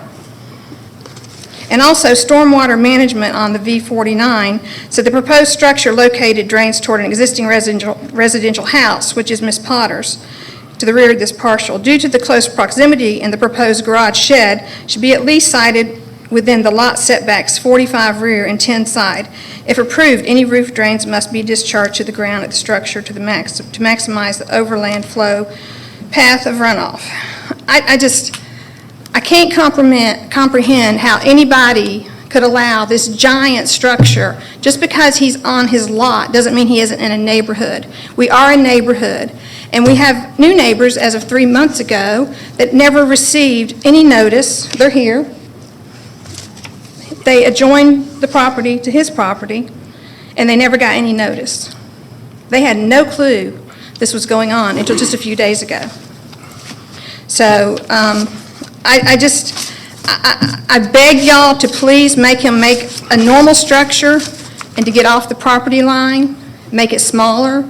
He does not need this much space, because when he moves, I've been in my house, I actually am just 35 foot my property line from the back of his property. I am his actual next door neighbor because the house next door to him has never been occupied since he's lived there. I can see his boat and I can see his trailer from my house when I look out the back. And now there's going to be a much taller, much larger structure if y'all allow this to go through. My frustration is I feel like we're beating our heads against the wall here because you've already told Zach he can have this. Y'all have gone and visited with him. You've helped him get this where he's going to have it. And I understand the deal with, attorney friends and how that works. And I just feel like, if I don't have an attorney, I'm not going to win because I don't have one of the buddies in the system. It's very frustrating. And we have 45 homeowner signatures before, and I have the new owner's signature on this, plus Ms. Potter on there. So my frustration is, will you listen to the owners and don't say it's not going to affect your property values, because it is. This is a warehouse type situation. I know y'all are saying, oh, it's just a garage, but it's not. There's no reason someone should have something this large in the back of their house. This is the garage that's approximately the size at the top of the road at Kennesaw Due West and 41. And, if I could build me a commercial building on my property and not have to pay $1.5 million or $6,000 a month rent, that would be great. I mean, he's adding to the value of his home, but he's devaluing everybody else's. So I don't know if y'all have any questions for me, and I'm sure I have more stuff I could say, but it's very, and also the thing about him being in business, he is in business. He's a professional drag racer. He sells products online. And, he told us when we met with him, the neighbors, he said, well, it's not a business if you don't make a profit. It is a business. People not making profit. Just because you sell something and you don't make a profit doesn't mean it's not a business. Just because he's not legally licensed with the Cobb County business. I have my Cobb County business license. I believe that it's right for everyone else to do it as they should. Is there any other questions? I'm very frustrated. I don't know how we can convince y'all that it's not right, because it's already been pre-decided, I believe. All right. Anything else you'd like to add, Bam? No, I think I'm done. All right, for the purpose of the record, we've got 1 minute and 15 seconds. Is there anybody else wishing to speak in opposition to case V145? I gave you this. I gave you one of these. Hearing and not seeing anybody, it's back to this board for discussion. Mr. Fred Beloin represents the district, so he'll lead us to discussion. Fred? I thought this was Judy's case.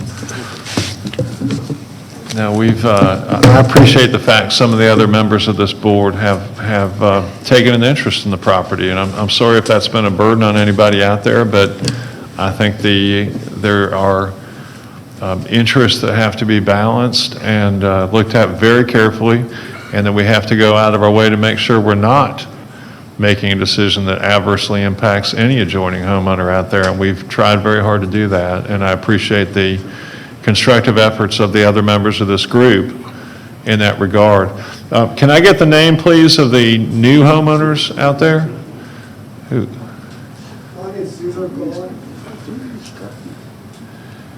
Cesar Colon? C-O-L-O-N? Okay, and can I get your address, please? 2356,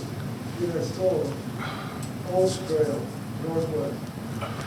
Okay, and when did you move into the property? Fred, if we're going to, I got to bring him up. Sir, come on, I need you to come up to the microphone, how I can get you on the record. I can't, I've got to make sure everything's on the record. I'm sworn in. I don't think he doesn't need, I've already asked for opposition, he hasn't been sworn in, but you're asking the questions. Right. How can I help you? Yes, your address is 2356 Kennesaw Oaks Trail? Correct. And when did you move into that property? I believe it was July. I don't remember exactly what day. July 14, I guess. Okay, you say you've received no notice? I am so sorry? You say you've received no notice letter? That is correct. Okay. Has he been sworn in yet? No. To speak? I'm not here to testify unless you want really me to testify. I don't think you want to hear it. Oh, I do want to hear what you have to say. I am. All right, if we that's could the have- case, sir, if you'd like, this man wants to talk to you more, and if that's the case, you need to be sworn in. Would you like to be sworn in? No, sir, I didn't. I Yes? came in support Okay. to this opposition. If you want to get sworn in and give any more comments, the young lady I right there don't, I will don't swear. need to depose. Well, that's I didn't come prepared to that. I mean, I don't know how else to Sir, explain it. that's it. If you don't want to be sworn in, just please go back to your seat and sit No, down. that's correct. Thank you very much, sir. You're Thank you. welcome. Is there anybody else that you want sworn in, Fred, this time? No, I would just like Ms. Carlisle to come back up. I do have more questions. Okay.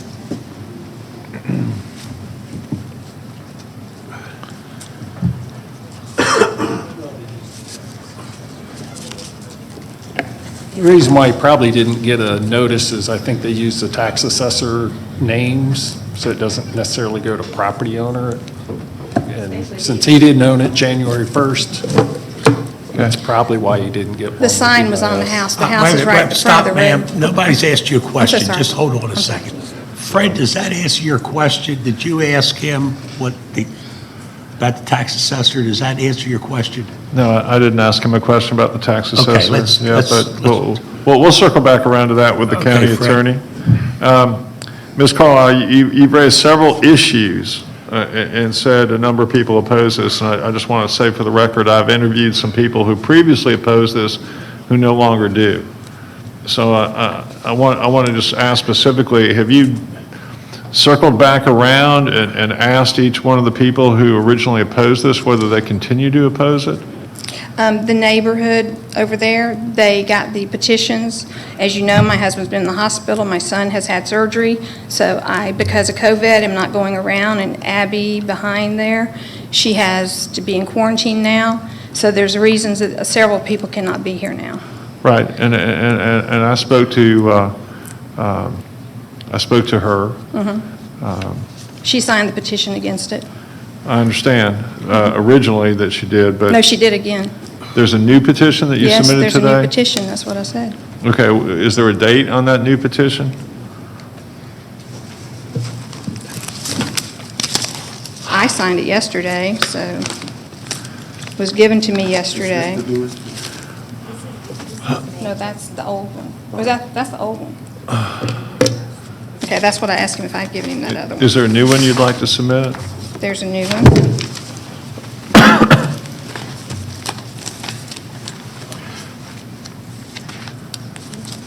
I know that Abby's sick of it too.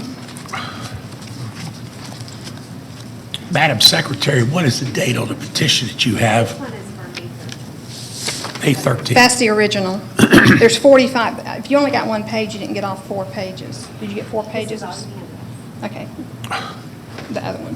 All right, everybody understand, we can only accept what you give us, and if we only have 1 page, you're supposed to have 4 pages, we only have 1, that's all you've given us. So. Madam Clerk, is there a date on this document? I didn't know we had to date the document. They knew it was coming today. And it was What building codes are you afraid would not be met by the plan that was submitted within the past 2 weeks by the applicant? Excuse me again? You've indicated that you had a concern that building codes would be violated. What building codes do you understand to be violated other than? Well, they're supposed to be 100 foot from the property line, and the extra structure is not supposed to be larger than the primary structure. Your home is supposed to be the main large structure on your house, not a giant warehouse-looking building.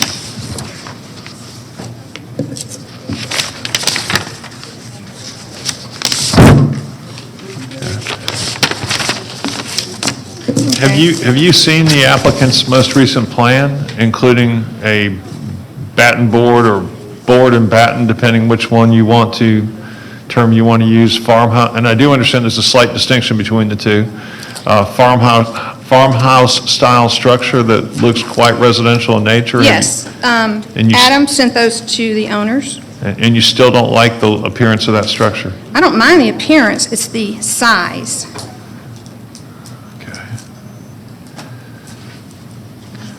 He is overbuilding for the area. If you go even to Marietta Country Club, I bet the square foot is not that large. I have a very large 5,000 square foot something home, and my footprint is not as large as that. It's overbuilding every home in the area. It's larger than everything around for over half a mile, probably a mile or more.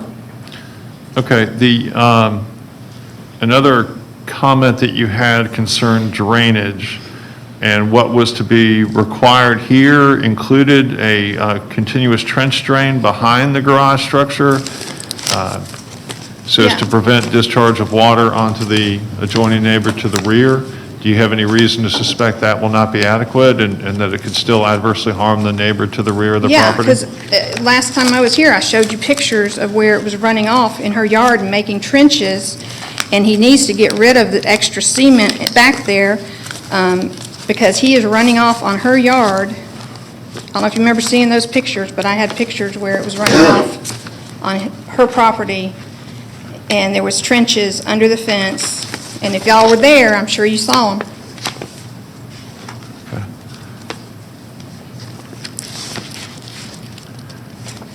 And I know y'all told her she wouldn't see it, but when these leaves are all gone, everybody around's going to see this building sticking up. And I know they showed a picture from the road, but when you stand on one side of the house over there and you have the house blocking the view and the things here, why don't he come on this side and take a picture? Because you're going to see the whole thing from Kennesaw Due West Road, riding down the road until you pass his home.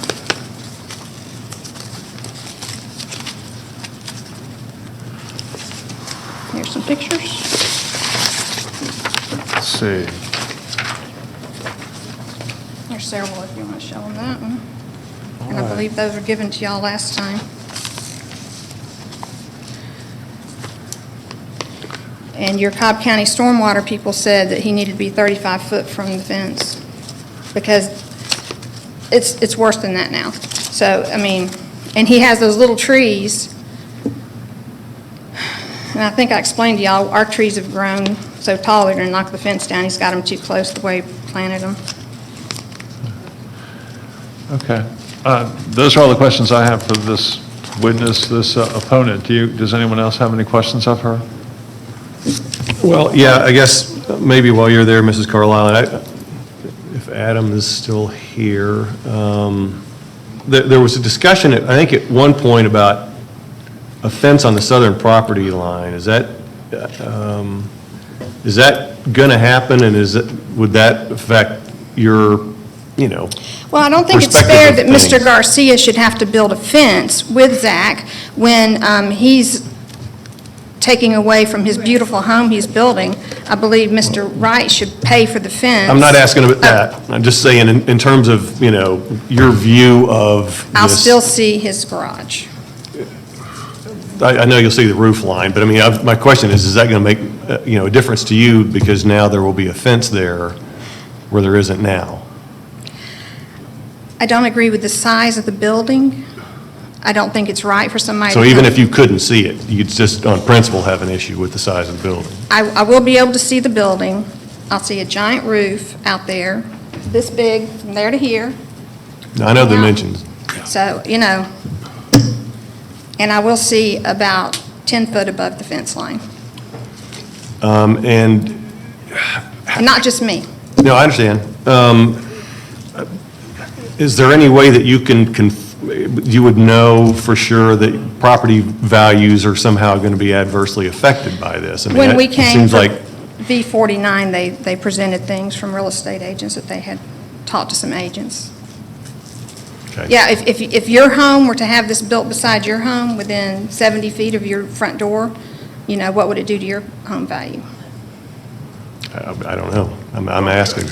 Question asked, Okay. question answered. Yeah. Let's just stick Okay, with questions. thanks. Anybody else? Anybody else comments? Galt? you Just have a quick question. When you measured his current garage and you had what appears to be like a lean-to on the back, carport, where did you get those measurements from? You can go to the county and pick up where they have things drawn out. Okay, so that was the So- county tax The assessors. tax assessor. Okay, Yeah, that just thing. didn't know where it came from because it's not on his survey. Agreed. And, you know, that, to me, creates a little bit more of an issue because that means he's already got one structure over 650 square feet that's too close to all the property boundaries. It's 700 and something, it says on the Yeah. thing, wherever it went. So there's already one that's, you know, above, which wasn't shown to us when we're analyzing this. Yeah, because it's already over 650 square feet, so it's not, he already has one that's not 100 feet setback and all of that. So now he's asking for a second one. Ms. Chairman, Williams. I have a quick question. If I could have the attorney come up. If I could have Adam come up. Are you done with me? I'm sorry? Are you done with me? Unless somebody else has some further questions, I don't. Thank you. Mr. Rose, come forward, please. So I've given them all the signatures. Have a good day. Can I say one more thing? No, ma'am, no, ma'am, unless we ask you, unless we ask you a question, that's the way it works. Mr. Rosen, please. Ms. Williams. Okay. Yes, sir. Yes, ma'am. First of all, I am not aware of any ordinance that says your garage can't be bigger than your house, so I'm not aware of that. We have people here all the time that apply for structures that are bigger than their house, so. We heard that before, and I also asked that of the zoning division and was told Yeah, the same there is answer, but no I'm not ordinance sure. against that. My question is concerning the structures. I remember when I was out there, Brian was out there, we all tried to go out and look at pieces of property. It's not just this one, we look at all of them that come before us, so I don't want the applicant or the opposition to think we just picked this piece of property and this is the only one we went to see. We went to see all of them. I noticed the garage, which we showed a picture of, and there seemed to be, I remembered a little storage building, is that correct? Something that was on the right-hand side, past the garage. Do you have a picture? I don't. This is the only thing I remember. This is what I'm talking about. And then the little lean-to, this is what I'm talking about. That's the only thing I remember on the property. You're talking about attached to the existing garage that's there? Right. Yes. And I don't have a measurement on our site plan for the existing garage. I just pulled up the Cobb County Tax Assessor that shows 576 square feet. It was built in, it says 1972, so it wouldn't it would have predated the It would be ordinance. grandfathered, And it yes. was under 600 square feet anyway. I don't know anything beyond the tax assessor, but that's what that shows, and I can show this on the screen if that helps, but. Okay, and then the other question I have is on if we're looking at the picture here where the existing garage is and where the proposed, where we see we know you're cutting that off, the end of that off, we know that. But is that the side where, I think Brian was talking about, where the new 8-foot fence will be going up? This picture in the middle, and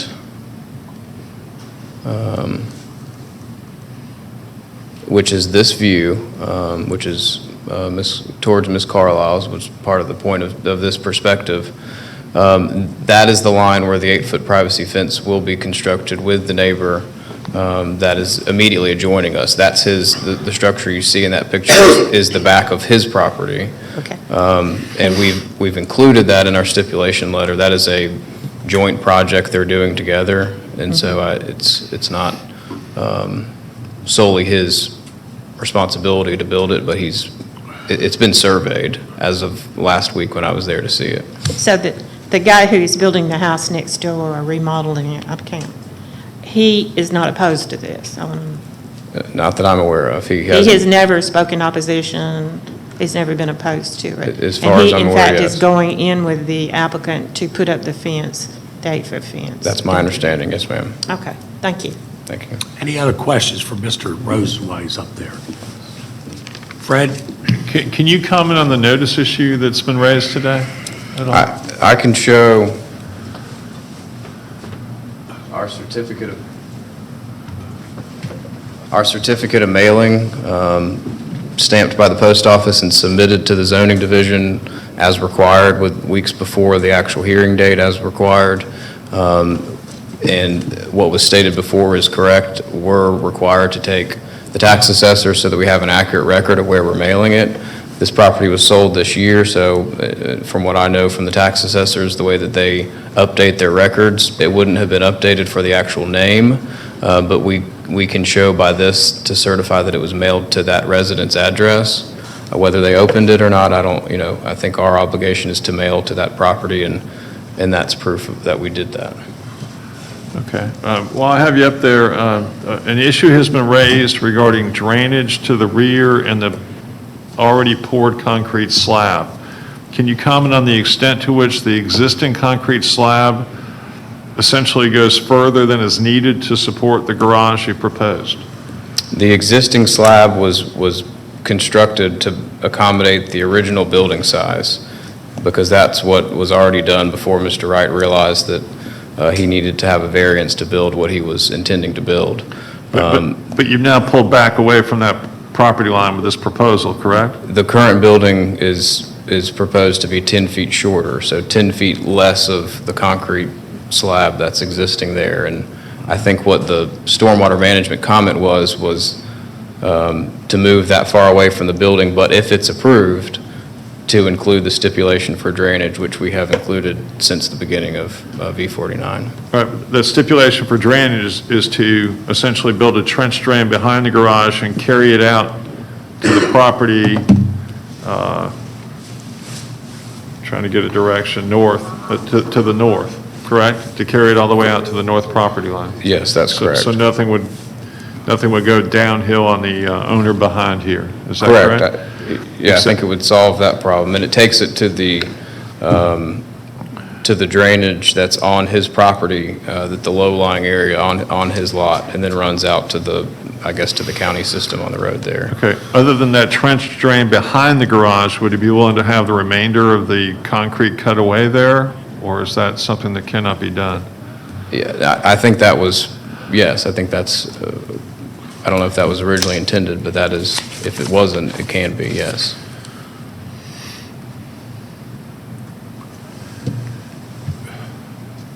Okay, and you heard about another existing structure on the property. Can you comment on that? In addition to the garage, I think there is a small, I don't know what to call it, a gazebo type or something that's just behind the existing garage that's there. And my understanding is that that's I think that's being removed. I don't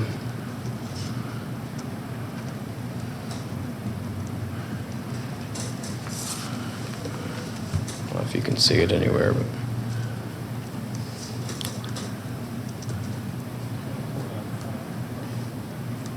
I don't know if you can see it anywhere, but I don't know the size of it. I think that.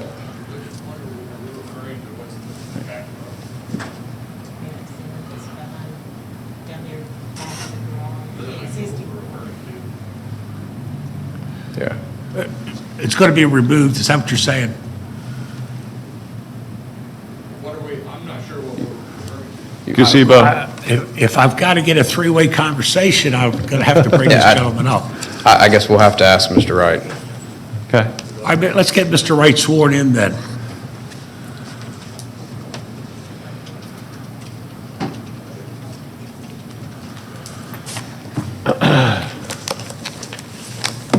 All right, sir, first of all, give us your name. Zachary Wright. Answer the question. I'm not exactly sure what we're referring to as far as another structure that is on the property. The only other structure I can think of is there's maybe a 5 foot by 5 foot, what looks to be like a kid's playhouse that was there from when I previously moved in. And it can be torn down, that's for sure. Okay. But as far as any other structures, that's the only other one. That's fine. Thank you, that's all I have. I have a quick Anyone else? question. Yeah.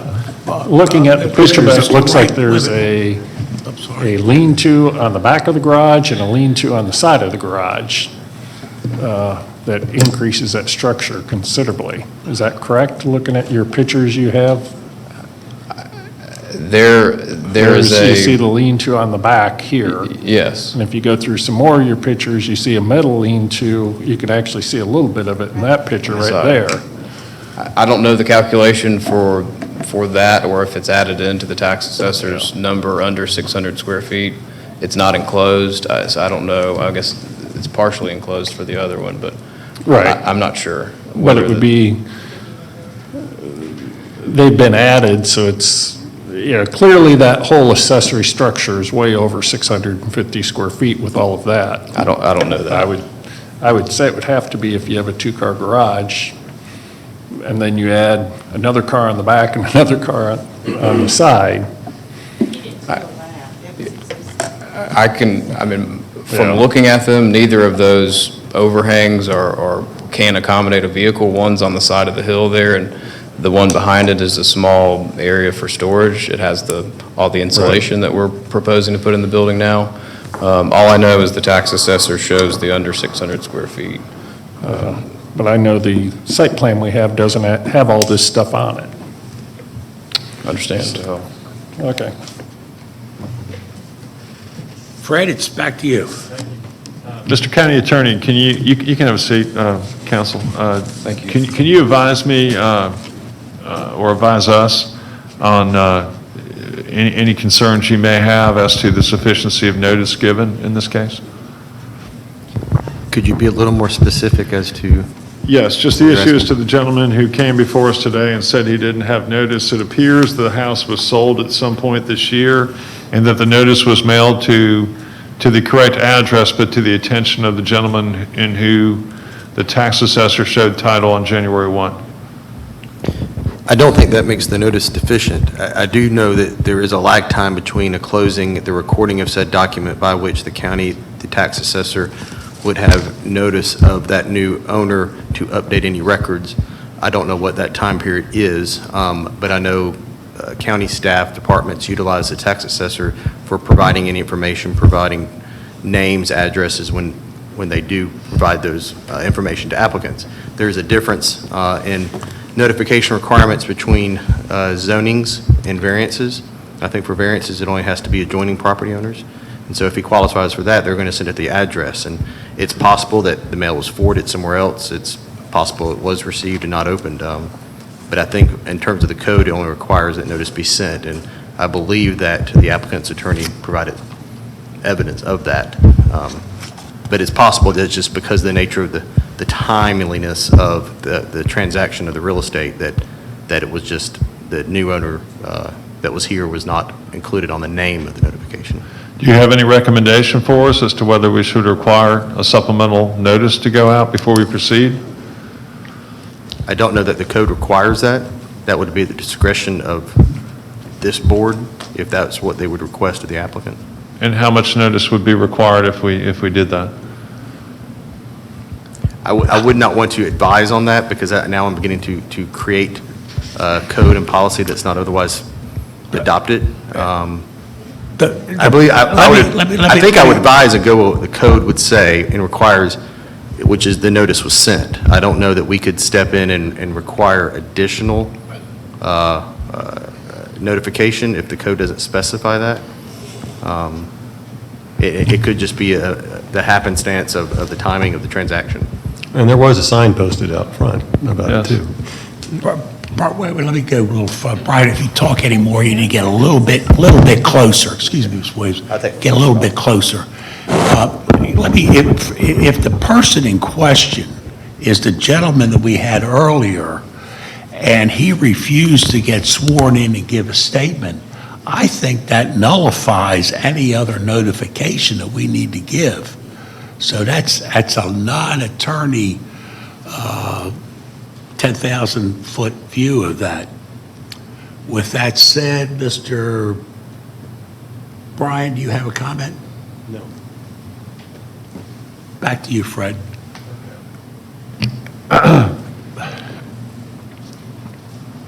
I think, I do just have a concern, and I don't happen to be a expert on the code on this point. That was the only concern I had. I've heard enough today, I think, to move forward. I do appreciate the comment made by Ms. Carlisle, and I think that is the standard that I keep asking myself. What if I lived next door? And that, in fact, is why we're still here, because when I saw the beautiful home between Ms. Carlisle's home and the house in question, and there's a beautiful new farmhouse-style home that's been built between the two. And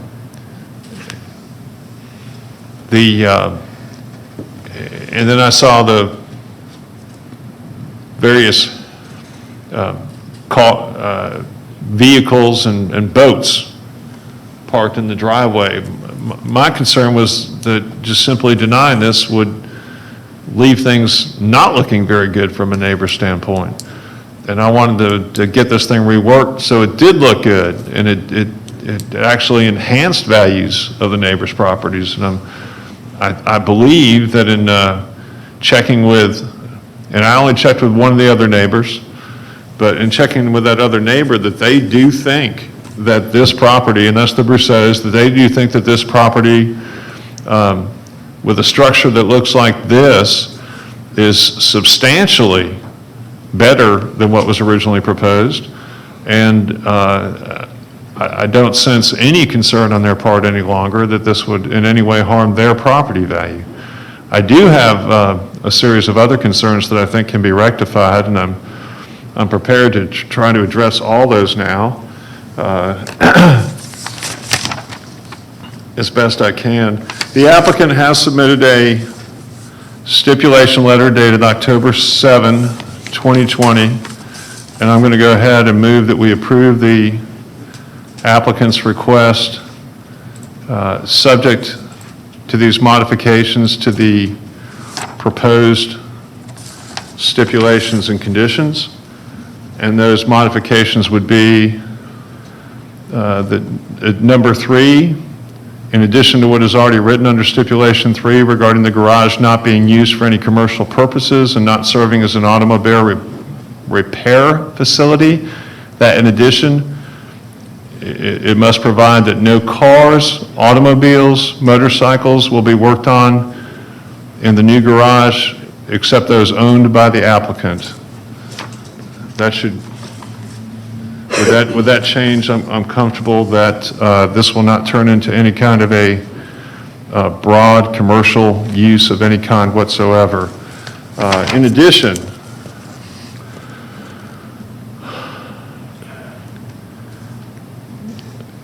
Number 15, I'm going to ask, and I'll explain why, and I can already tell in advance that the chairman's not going to like this. My proposal would be that minor modifications should be permitted only by the Board of Zoning Appeals member for District 1. And the reason I'm doing that is to make sure that this thing gets built as proposed, because I think I want to personally protect these property owners out there and make sure this thing looks like what's been offered up in that regard. In addition, a new stipulation 16 would be that the exterior of the unit would be batten board or board and batten, and I understand these are two slightly different things, but they are a specific farmhouse style, and so that, let me go ahead and state it. New stipulation 16, exterior of unit to be batten board or board and batten, all doors in a farmhouse or carriage house style, consistent with what has been represented.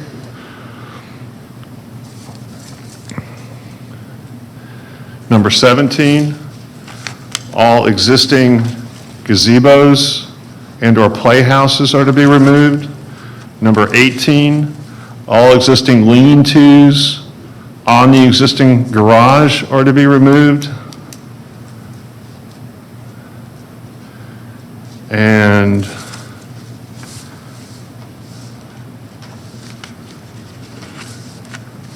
number 19, a new number 19, that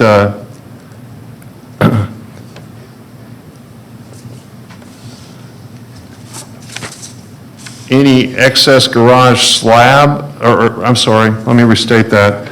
Any excess concrete slab behind the garage and behind the trench drain to be built per stipulation number 2 must be cut away and removed. And this is being done so as to minimize any possibility of any increased runoff flowing towards the neighbor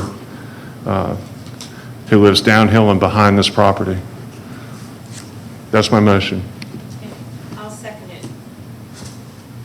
And where the slab is removed, could you add landscaping to be provided? Thank you, yes, and let me amend the motion to include that as well. Item number 20, I forgot one item. Item number 20 would be that greenscaping to be provided by the applicant along the fence line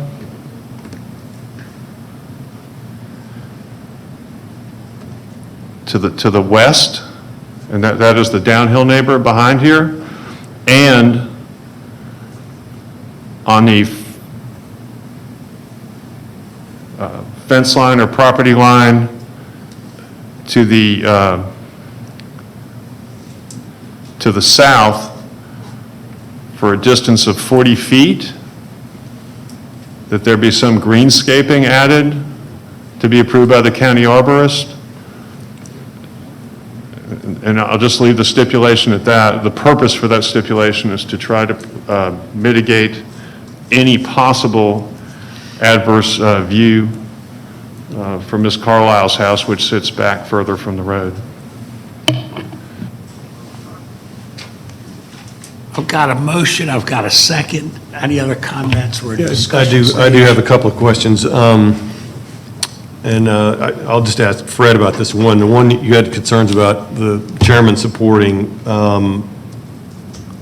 would you be okay if we left that authority with the zoning manager? I would prefer to have that authority myself. And the reason why, quite simply, is that the last time I went through a process such as this, it didn't come out appearing to be quite the way I expected it. That's why I want to take personal responsibility for that. And or have whoever is on the BZA at the time take personal responsibility for that. Okay, that was another one of my concerns. But the other question I had, and it's kind of like a given, I didn't see it listed in the steps. I don't think I heard you say it, but no living in the thing, right? Is that in there anywhere? No No business. business or living. Yeah, I know we talked about no business, but no living in it, just, That was number 13. no, that's it, not habitable, you got it, yep, sorry, thanks. Thank you. Again, I cannot support it based on the fact that we're not following the rules and regulations as I understand them for the Board of Zoning Appeals. We have never, in the past, elected one zoning commissioner to have the full authority of the board. He is not an elected official. Again, I would ask the county attorney to do a research on that without giving a comment today. It's new precedent, and I certainly can't support that, so just want to go on the record for that. Would you be comfortable if we just simply eliminated any minor modifications? I just can't take away that one zoning person on this board would have the authority of the whole zoning board. It's never been done before. It has never been done with a non-elected official. And I think Judy says she has done it before. To my knowledge, it's never been done. I've been on this board going on 31 years. It has never been done before. And it's never been done on a zoning board with one district appointed commissioner to have authority over the whole board. It doesn't give you the authority over the whole board. Am I missing something here? Yeah, and Judy's saying she's done it before on this board. It's been done. Well, then we have a you know. disagreement, obviously, Right. and that's why I've Yeah. asked the county attorney. But to my knowledge, it has never been done before.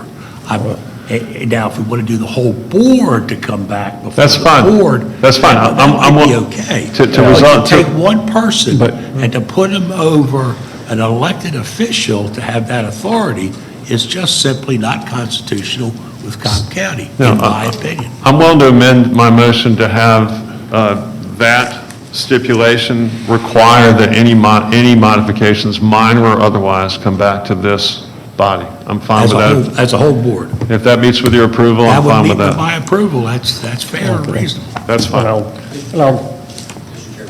Yes, sir. Speak a little closer, Ryan. Okay, so there is a provision in the rules that allow for other business items at the discretion of the board.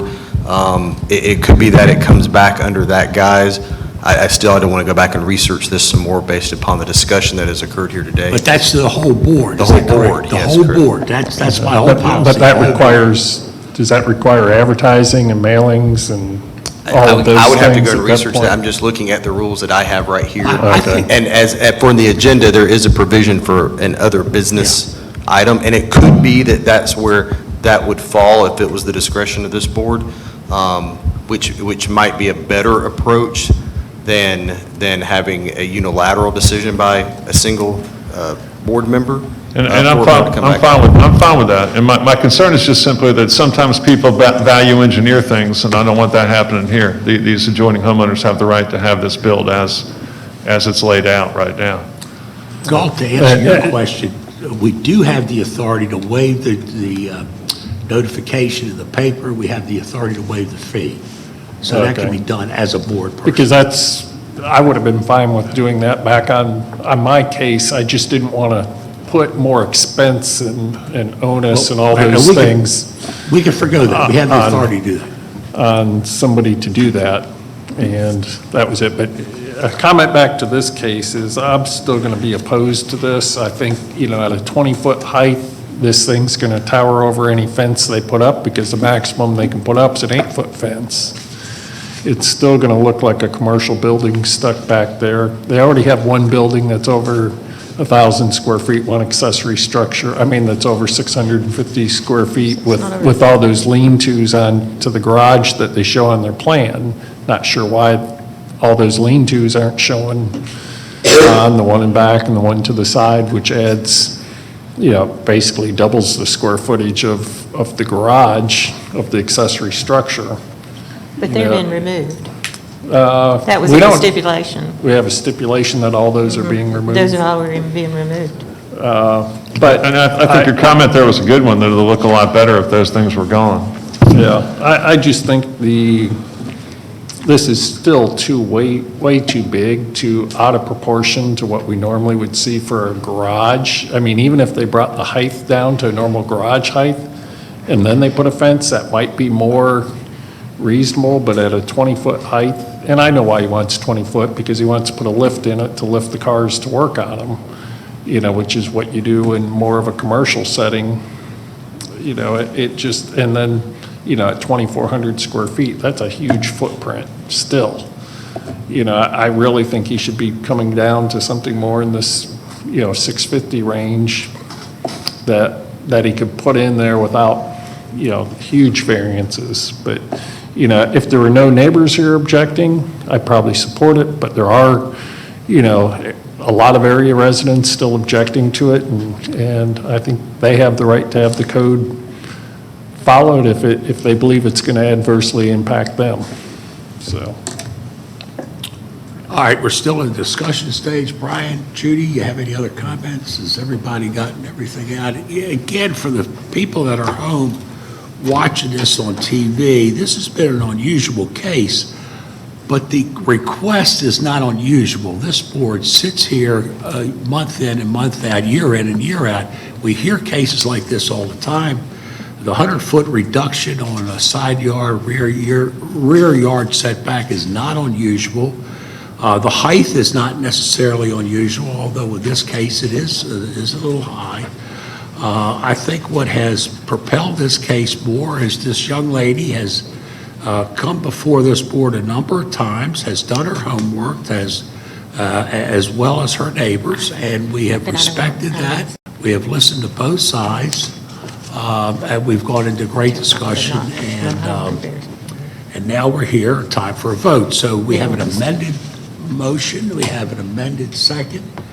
We have no other comments. I'll call for the vote. All those in favor signify by raising their hands. Okay, 1, 2, 3, 4. Those opposed, please raise their hands. Ladies and gentlemen, we're going to approve case V-145 with a 4-to-1 vote. Mr. Goldporter dissenting. Is there anything else to come before? Jeannie, where do I stand now?